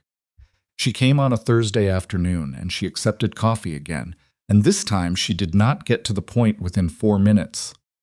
She sat with her cup and looked at the fire in the study grate for a while, and Everett had known her long enough to understand that when Margaret took her time, it was because what she was carrying was heavy. "I want to tell you something about your father," she said. He waited. "Charles was not a bad man," she said. "I want you to understand that before I say what I'm going to say. He wasn't cruel, he wasn't selfish in the obvious ways. But he believed genuinely, without irony, all the way down that he knew best. What was best for the business, what was best for the family, what was best for your mother." She looked at the fire. He made every decision for her, not to control her, because he was certain he was protecting her, and she spent 30 years in a marriage where her opinion was not a required ingredient, and by the time she understood that, she was too tired to change it. Everett was very still. "I watched you at the gathering," Margaret said. "I watched you walk into that room with that girl. And I thought he has more courage than his father did. Father would never have done that." But Everett said, "But courage is not the same as wisdom," she said. "What I'm about to say is not what you want to hear. The pressure on you right now, from your partners, from this town, you are starting to feel it in your chest. I can see it in how you're sitting." She looked at him directly. "And the way your father handled pressure was to remove the source of it from his own life and call it protection.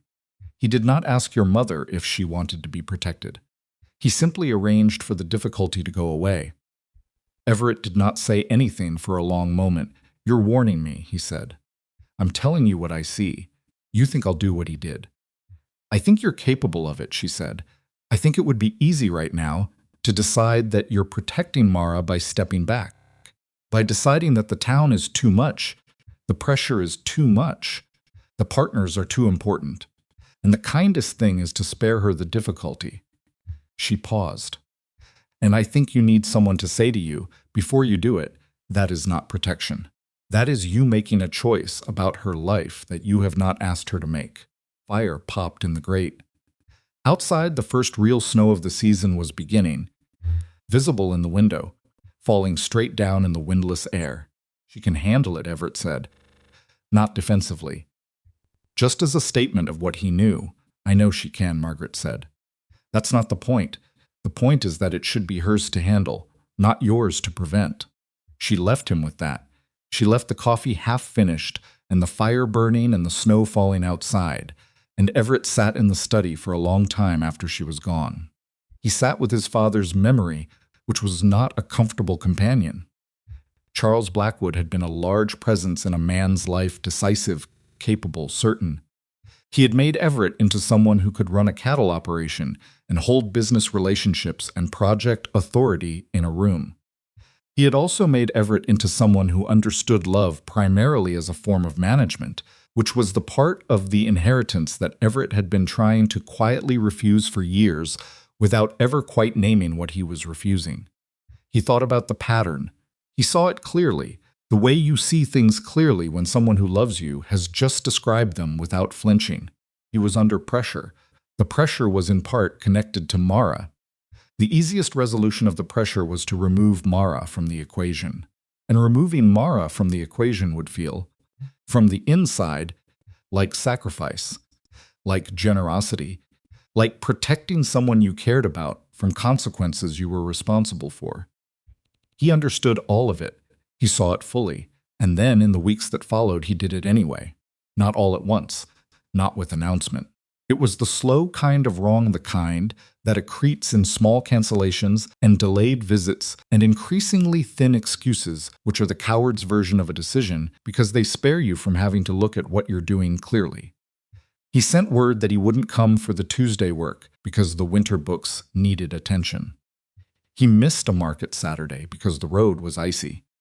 He replied briefly to a note from Silas about the north fence, saying he'd look at it in spring when the ground softened. Mara noticed. Of course she noticed. She was a woman who did not miss things, and she had been paying attention to Everett Blackwood for 4 months, and she knew the difference between a man who was busy and a man who had made a decision and was delivering it through absence. She let it run for 2 weeks. She gave him 2 weeks because she was not a woman who moved on emotion before she had looked at a situation from every angle and satisfied herself about what she was actually seeing. At the end of 2 weeks, she saddled her horse on a cold December morning and rode to his estate. She had never come to the estate before. She knew where it was. Everyone in the territory knew where the Blackwood estate was, but she had not come, and riding up the long approach in the winter cold, with the bare trees on either side, and the large house appearing at the end of it, she felt the size of the place in a way she hadn't expected to feel it. Not intimidated, she was not easily intimidated, but aware. Aware of the gap between this driveway and the south road. Aware of what it meant that she was riding up this particular drive to find an answer that a man should have come to give her himself.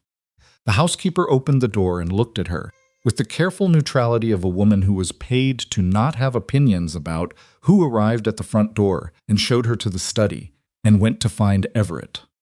He came in from somewhere in the back of the house and stopped when he saw her, and she saw, in the brief second before he composed his expression, something that told her everything she needed to know about how the last 2 weeks had actually felt to him.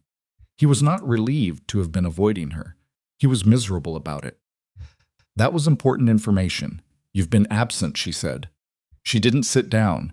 She stood in the middle of his study, with her coat still on and her hat in her hands, and she looked at him. I'm not asking for explanations, she said. I'm asking for the truth. There's a difference. He closed the door behind him. He did not move to his desk, which she noticed, because the desk would have been something to hide behind. He stood in the room with her and was quiet for a moment. Things have become complicated, he said. In what way? My partners. The town. He stopped, started again. There are people with significant money and influence who are not comfortable with. He looked at her face and stopped again. With me, she said. With the situation. The situation is me, she said. Not angry, not hurt. Just exact, I'm the situation. Say it plainly. He looked at the window. He looked at the floor. He looked at a spot somewhere between her and the bookshelf and said, Life beside me will bring you things you have not had to deal with before. Gossip, judgment. People with power who will make decisions based on who you are and where you're from. I have seen what that does to people who weren't prepared for it. She waited. He said, I don't want that for you. The room was quiet for a moment. The snow that had started 3 days ago was still outside, banked along the window ledges, and the study was very warm compared to the cold she'd ridden through. And Mara stood in the warmth of his study and looked at him with an expression that was almost unbearably clear. Do you want to leave? She said. He said nothing. Do you actually want to stop? She paused, finding the word. This, whatever this has been, do you want to stop it? I want to protect you from... That's not what I asked. Her voice was steady. It was not hard. It was not unkind. But it was completely without softness, because softness would have let him hide in the answer. I asked if you want to leave, not whether leaving would be easier. Not whether you've decided it would be better for me. Whether you want it, he had no answer. She watched him not have an answer, and she let the not having it sit in the room because it was important that it sit there. You are making a decision about my life, she said, without asking me what I want from it. You decided the ballroom was worth walking into, and I followed you. You can decide this is too hard, and you can go, but I need you to be honest about which one of those things you're doing. She looked at him steadily. Is this about protecting me, or is this about managing something difficult that involves me? The question landed with the specific weight of the truth, not a wound of fact. He opened his mouth and closed it again. He looked at her, and she saw the moment that something in him shifted, not broke, not crumbled, but shifted. The way a load shifts when you've been carrying it wrong and someone shows you the better position. And the relief and the embarrassment arrive at the same time. It's the second one, he said quietly. The words cost him. She could see it. He said them like a man who was used to being right and was learning to be honest about being wrong, and he said them without looking away. She nodded once. That's what I thought, she said. She did not leave. She also did not forgive him immediately, because she was not that kind of woman, and this was not that kind of situation. She pulled off her coat and laid it over the back of a chair and sat down. And after a moment he sat across from her, and they looked at each other in the winter light in his enormous, expensive, very quiet house. Tell me what they want, she said. Your partners. All of it. Mara, tell me. If I'm the situation, I should know what the situation is. So he told her. He told her about Holloway and the railroad extension and the Caldwell Bank connection, about the letter and the meeting and what had been said and not said. Told her about Margaret's visit, about his father, about the pattern he'd seen in himself and then fallen into anyway, which was the worst part of it, seeing the wrong thing clearly and doing it anyway, which is the adult version of failure. More difficult than ignorance because you can't claim not to have known. She listened to all of it without interrupting. Her face moved in small ways, a tightened jaw at one point, a brief look down at her hands at another, but she didn't speak until he was done. Your partners are going to be unhappy, she said. Yes, the Caldwells are going to be unhappy. Yes. The town is going to talk for a long time, probably. She looked at him. And you're telling me all of this because you want me to tell you it's all right. He shook his head. I'm telling you all of it because you asked, and because you deserve to have the full truth before you decide anything. not a version of it that's been edited to protect you. She was quiet. She looked at the window. I'm not asking you to decide anything today, he said. I'm not asking you to decide anything at all. I came to the wrong place when I started avoiding you, and I should have come here instead to tell you the truth and let you do with it what you wanted. I should have done that 3 weeks ago. He paused. I'm sorry, Mara. Not the useful kind of sorry that fixes things. Just the actual kind. The snow outside was soft and still. The house was very quiet. She sat with it for a long time, the way she sat with everything fully, without rushing it toward a conclusion.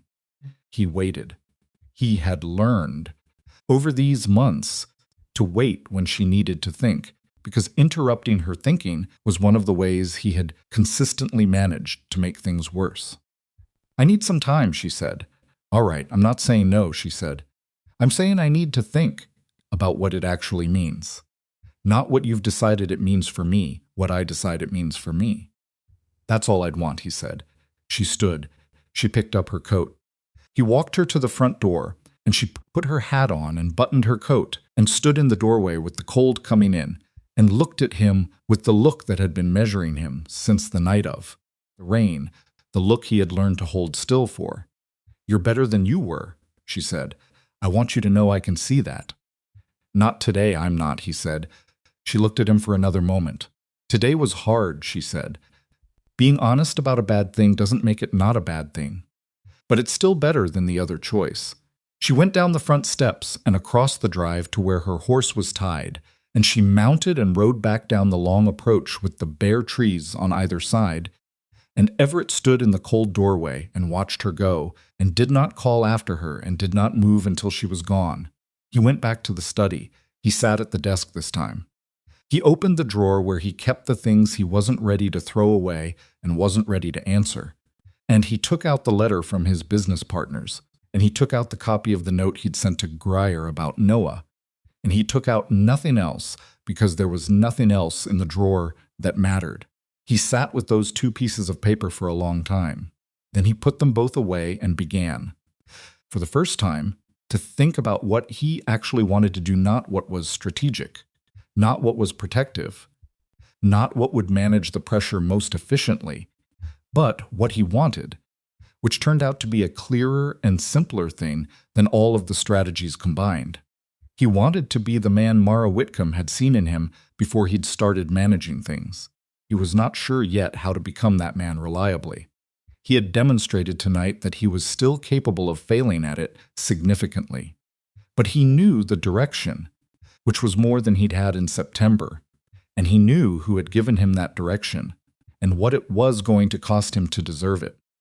Outside, the snow fell on the long approach and the bare trees and the south road beyond them. And somewhere down that road, Mara Whitcomb was riding home through the cold, thinking her own thoughts at her own pace, deciding her own things, which was exactly as it should be, and exactly what he had nearly taken from her without even meaning to. He sat with that knowledge for a long time, in the quiet house, in the December dark. The time she asked for lasted 9 days. Everett knew because he counted them, which was something he would not have admitted to anyone, and which told him more about his own condition than he was entirely comfortable knowing. He did not ride to the South Road. He did not send word. He had said he would give her time, and he meant it in the way that a man means something when he has recently demonstrated he is capable of meaning the opposite, which meant he held to it harder than he might have otherwise, out of a kind of compensatory discipline that was imperfect but was what he had available. He used the 9 days to do the things he had been avoiding. On the second day, he wrote to Holloway. The letter was not long. He said that he appreciated the partnership they had built and intended to continue it, and that he would not be pursuing personal arrangement with the Caldwell family, and that if this changed the terms of anyone's participation in the Northern Extension, he understood, and that he was willing to have that conversation in person if any of them wanted it. He said it without apology and without the careful softening language that business letters usually employed to make difficult positions sound like generous ones. He signed it and sent it before he could think about it more. On the 4th day, Holloway came to the estate. He was not angry, which was almost worse than anger. He was the particular kind of disappointed that comes from long experience, with a person the disappointment of someone who thought they had already had this conversation years ago and was surprised to find they needed to have it again. "I've known you since your father brought you into the first meeting," Holloway said. "You were 22. You sat in the corner and didn't speak, but you were the sharpest person in the room and everyone knew it." "I'm aware of the meeting," Everett said. "Then you're aware that what we built together was built on the understanding that personal and professional were kept in their separate compartment." "My father believed that," Everett said. "I've been discovering I don't." Holloway looked at him across the desk, with the look of a man trying to determine whether he was dealing with love or a kind of madness, and arriving at the conclusion that from the outside, the two were not easily distinguished. "Caldwell Bank will not be the last bank in Montana Territory," Everett said. "We have two other options for the northern extension, and I've already written to both. The terms will be comparable. The project is sound.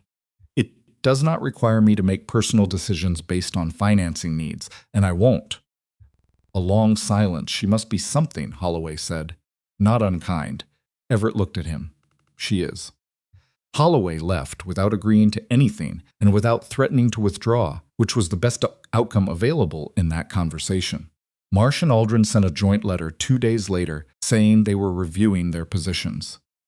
Cutter, who was the quietest of the four and the one Everett trusted most, stopped by without announcement on the 6th day, sat in the study for 20 minutes, and said simply, "The project is sound.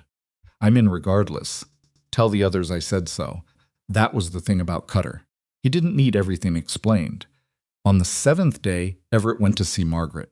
She was in her garden, even in the December cold, doing whatever it is that people do in December gardens, which appeared to involve examining the bare structures of things with the patient attention of someone who knew what they would look like in spring. She looked up when he came through the gate and waited for him to say whatever he'd come to say. "You were right," he said. She picked up a pair of garden shears and trimmed something. "About which part?" "About the pattern." He stood in the cold garden with his hands in his coat pockets. "I did what you said I would. I saw it, and I did it anyway." "Yes," she said. "You did." I also told her the truth about it. Margaret stopped trimming. She looked at him with an expression he hadn't seen on her before, which was something close to surprise. "You told her. All of it. The partners, my father. What I'd been doing and why. I said it plainly." She was quiet for a moment. "How did she take it?" "Better than I deserved," he said. "She said she needed time to think, and you're giving it to her." "I'm on day 7. Margaret looked at him for a long time. The garden was very still around them, frost-dry and skeletal and waiting for the season to change. "Your father," she said finally, "never once told your mother the truth about a difficult thing. He managed everything. He arranged everything. He controlled everything because he was certain that was the same as loving her." "I know. And you told this woman the truth when the truth made you look bad." "Yes." She nodded slowly, in the way of someone revising a calculation they'd been running for a while. "That's different," she said. "That's meaningfully different from what he did." "I know," he said again. She looked back at her garden. 9 days is a long time to wait for something you care about." "It is. She'll come when she's ready," Margaret said. "A woman like that doesn't take 9 days because she's unsure. She takes 9 days because she needs to be certain." She went back to her trimming.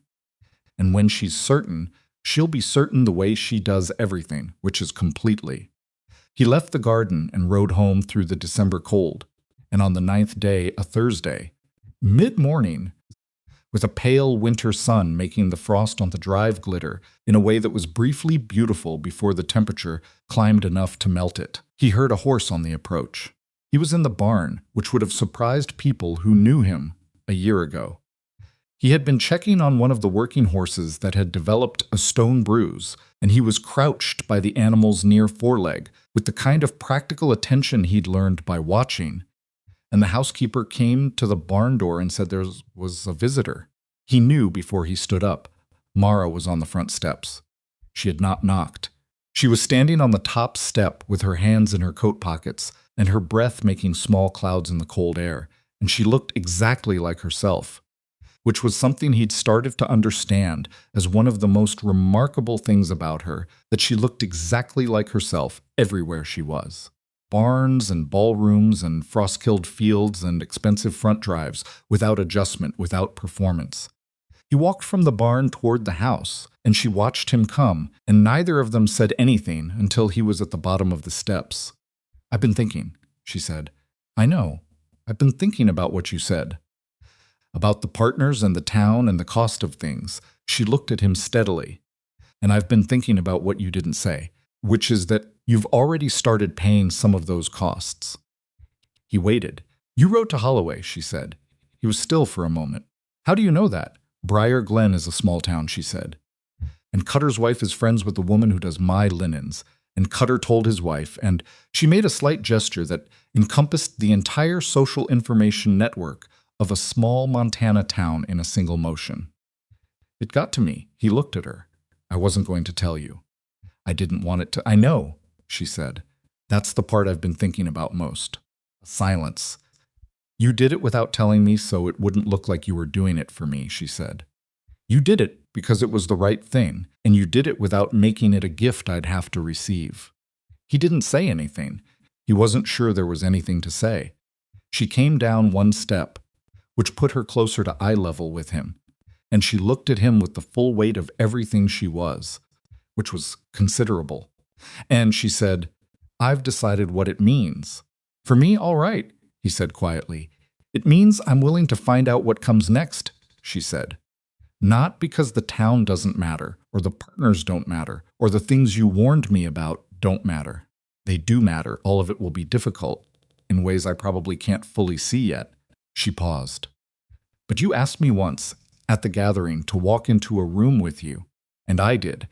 And the worst thing in that room was a woman saying something unkind about me." She looked at him. "I survived that. You did more than survive it," he said.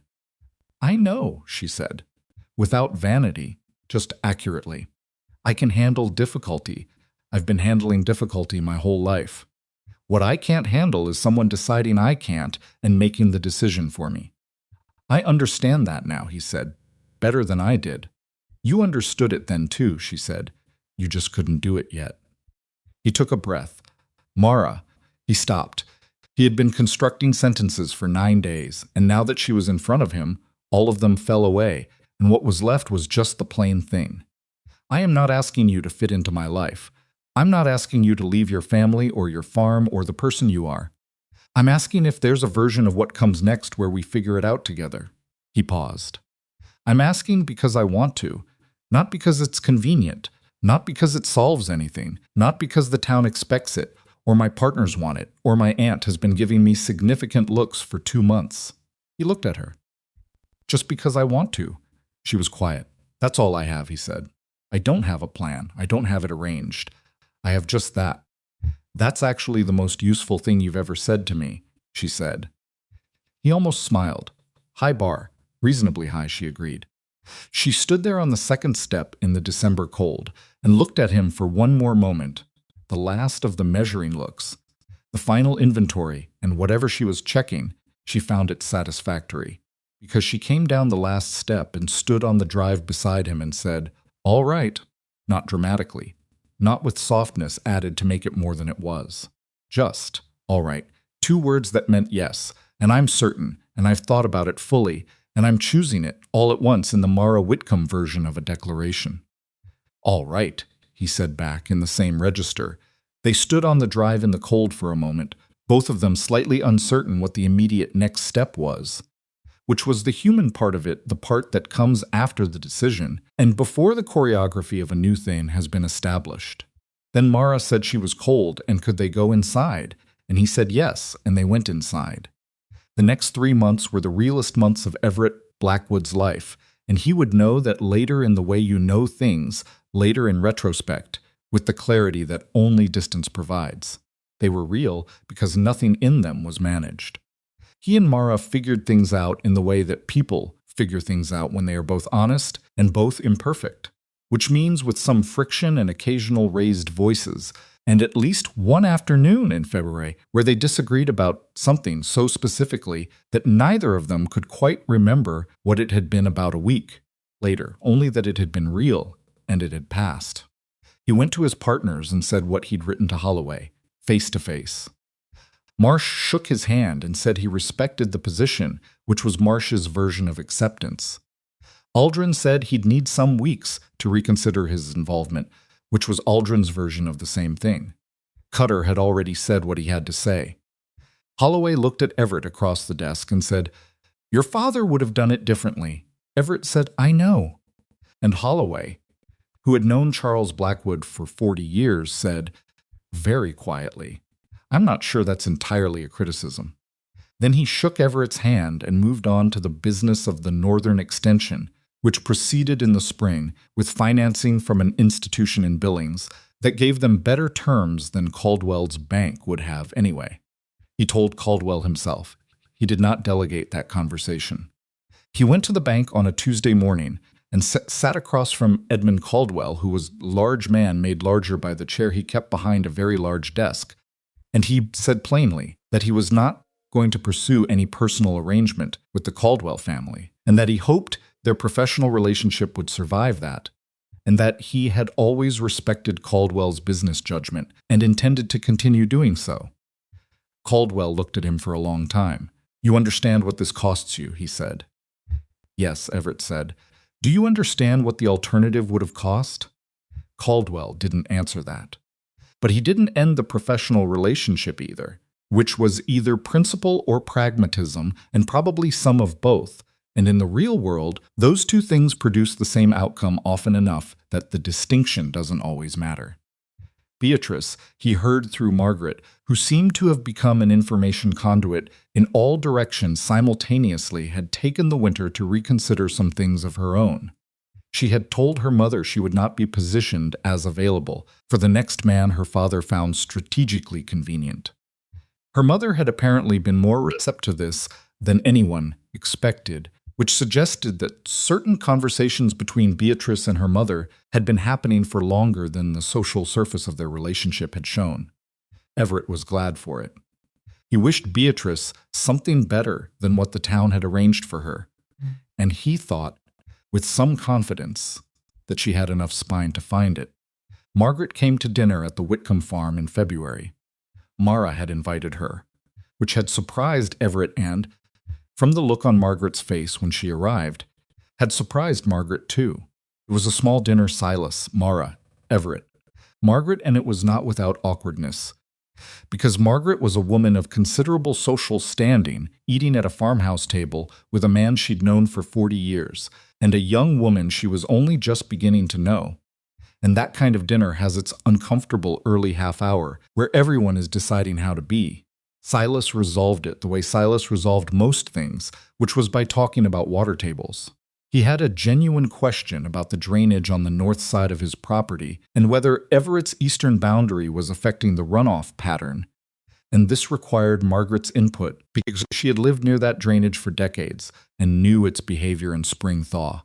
And within 20 minutes, they were 4 people having an actual conversation, and the awkwardness had been replaced by something better. At the end of the evening, Margaret said to Mara, at the door, in a voice that was quiet but not private, "You are not what I expected."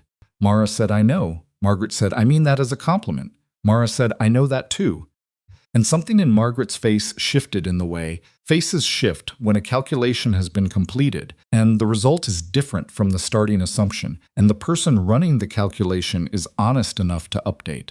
Squeezed Mara's hand once briefly at the door. It was not a warm gesture in the demonstrative sense.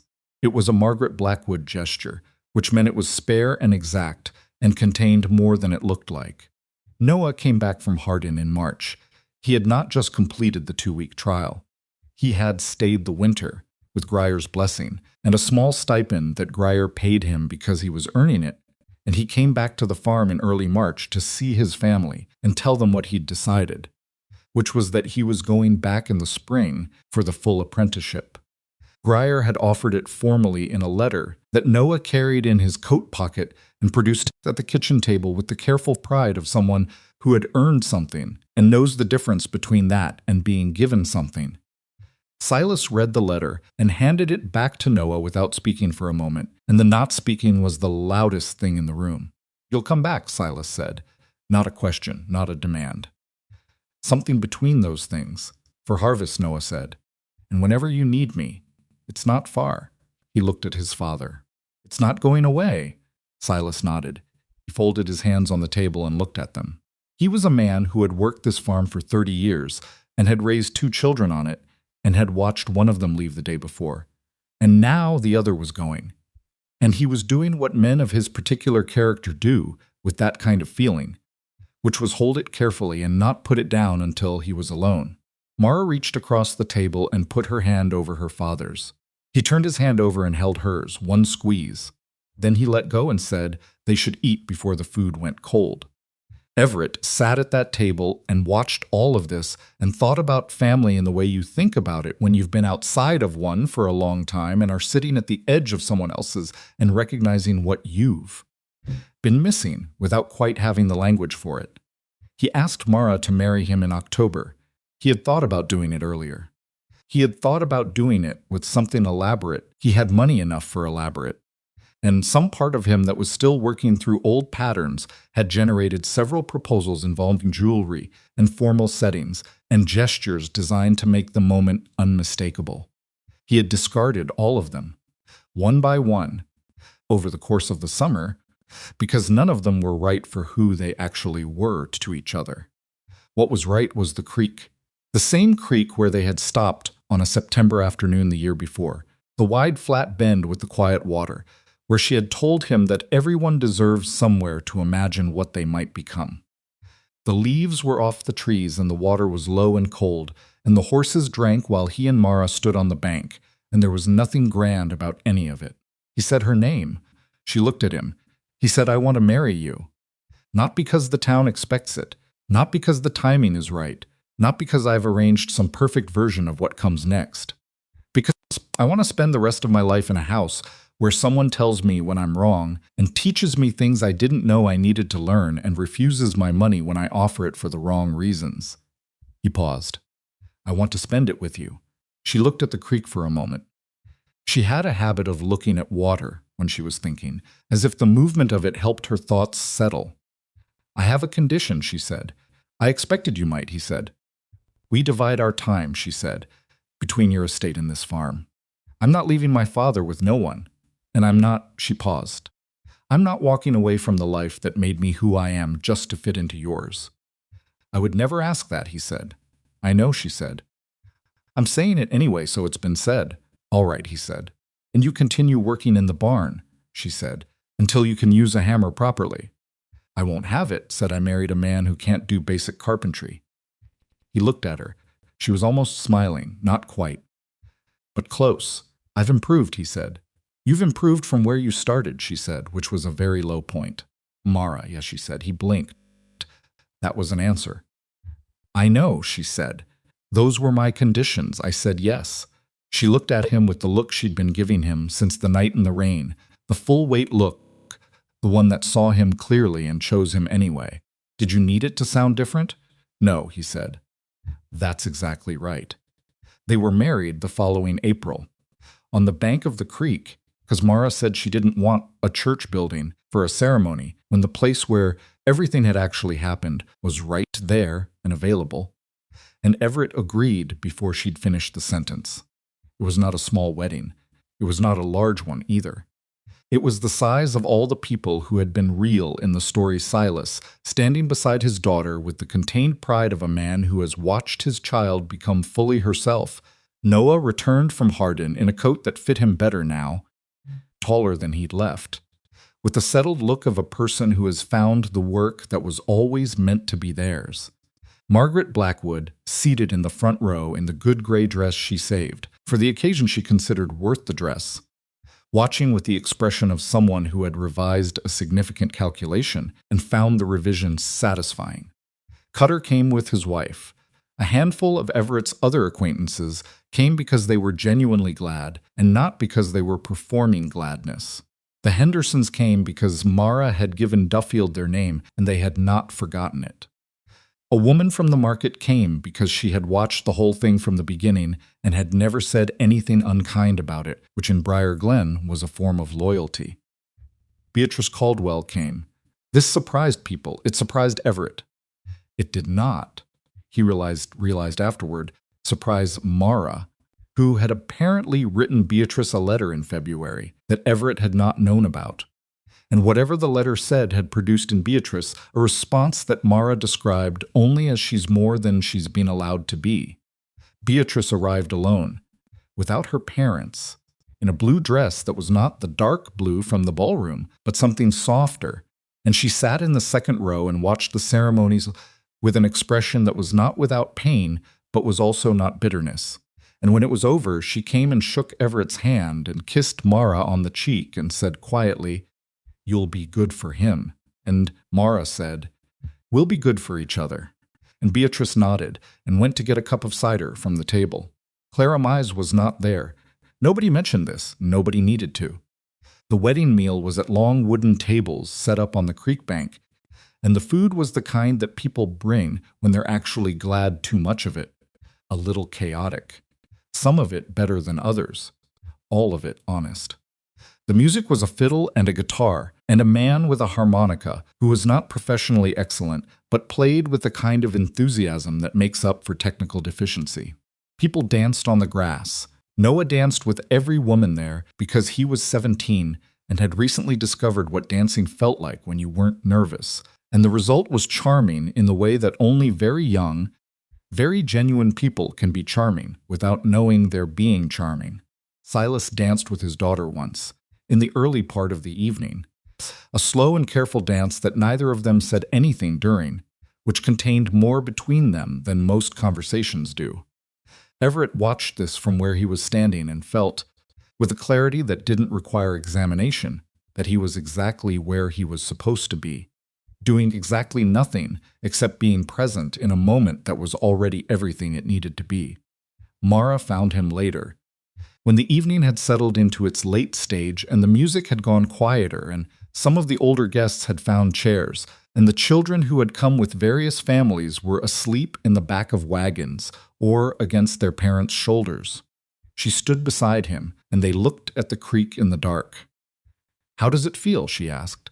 He thought about it honestly. "Like something that's mine," he said. "Not because I own it, because I belong to it." She was quiet for a moment. "That's the difference," she said, "between having something and belonging somewhere." He looked at her. "Is that something your father taught you?" "It's something I learned from watching you figure it out," she said.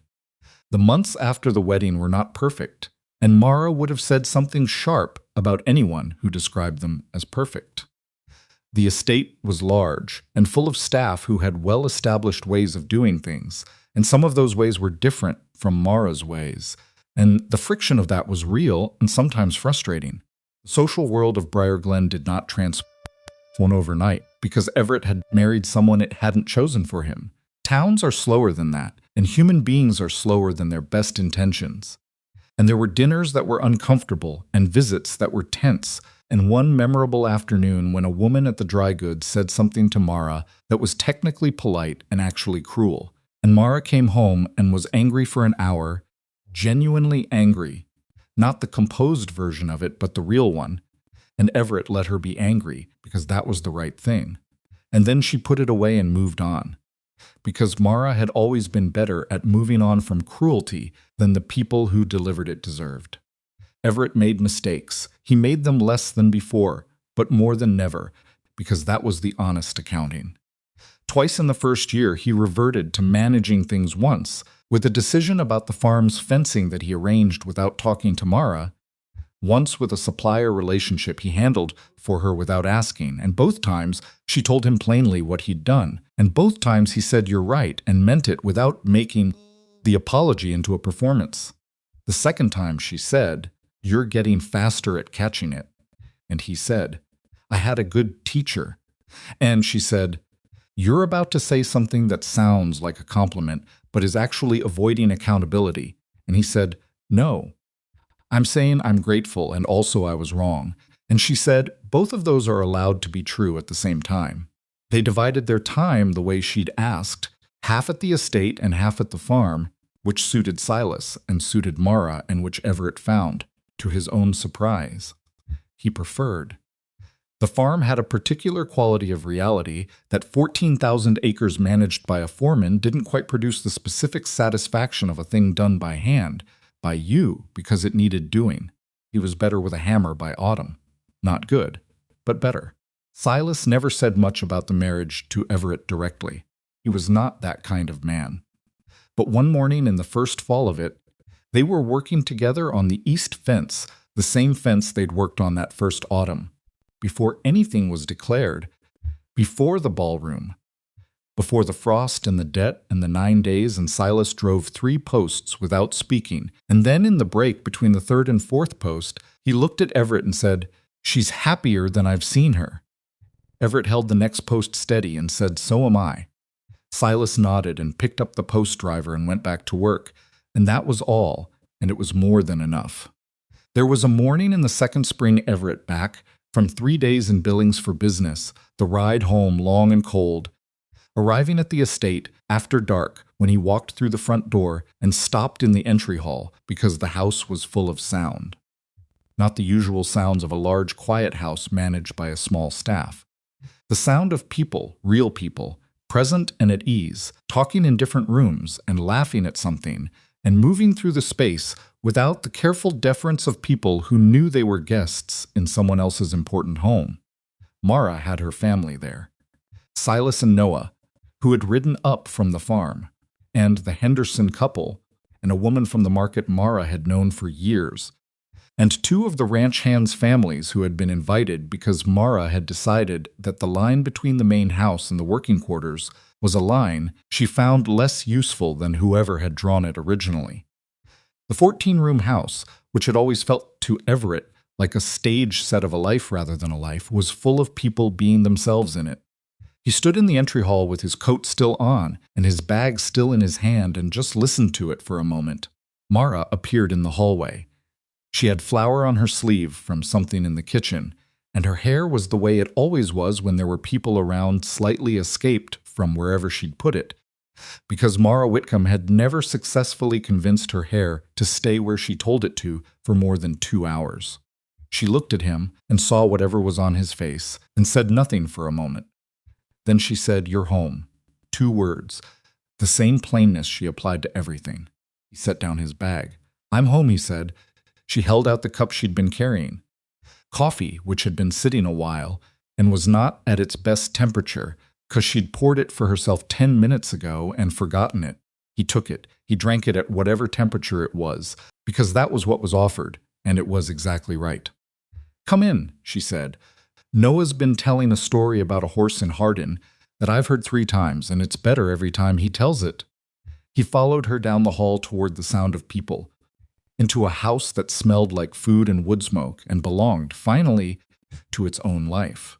He still had the land, the cattle, the money and the name, and the connections across the territory. He had not given any of it away, and had not needed to, because that was never the point. The point was never what you had. The point was what you let it mean, and what you let it cost other people, and whether you were willing, at the end of it, to be known for something that your fortune didn't explain.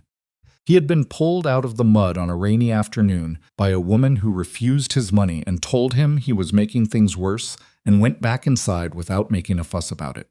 And in the years that followed, he learned that the greatest thing his wealth had ever given him was not land or leverage, or the ability to avoid difficulty.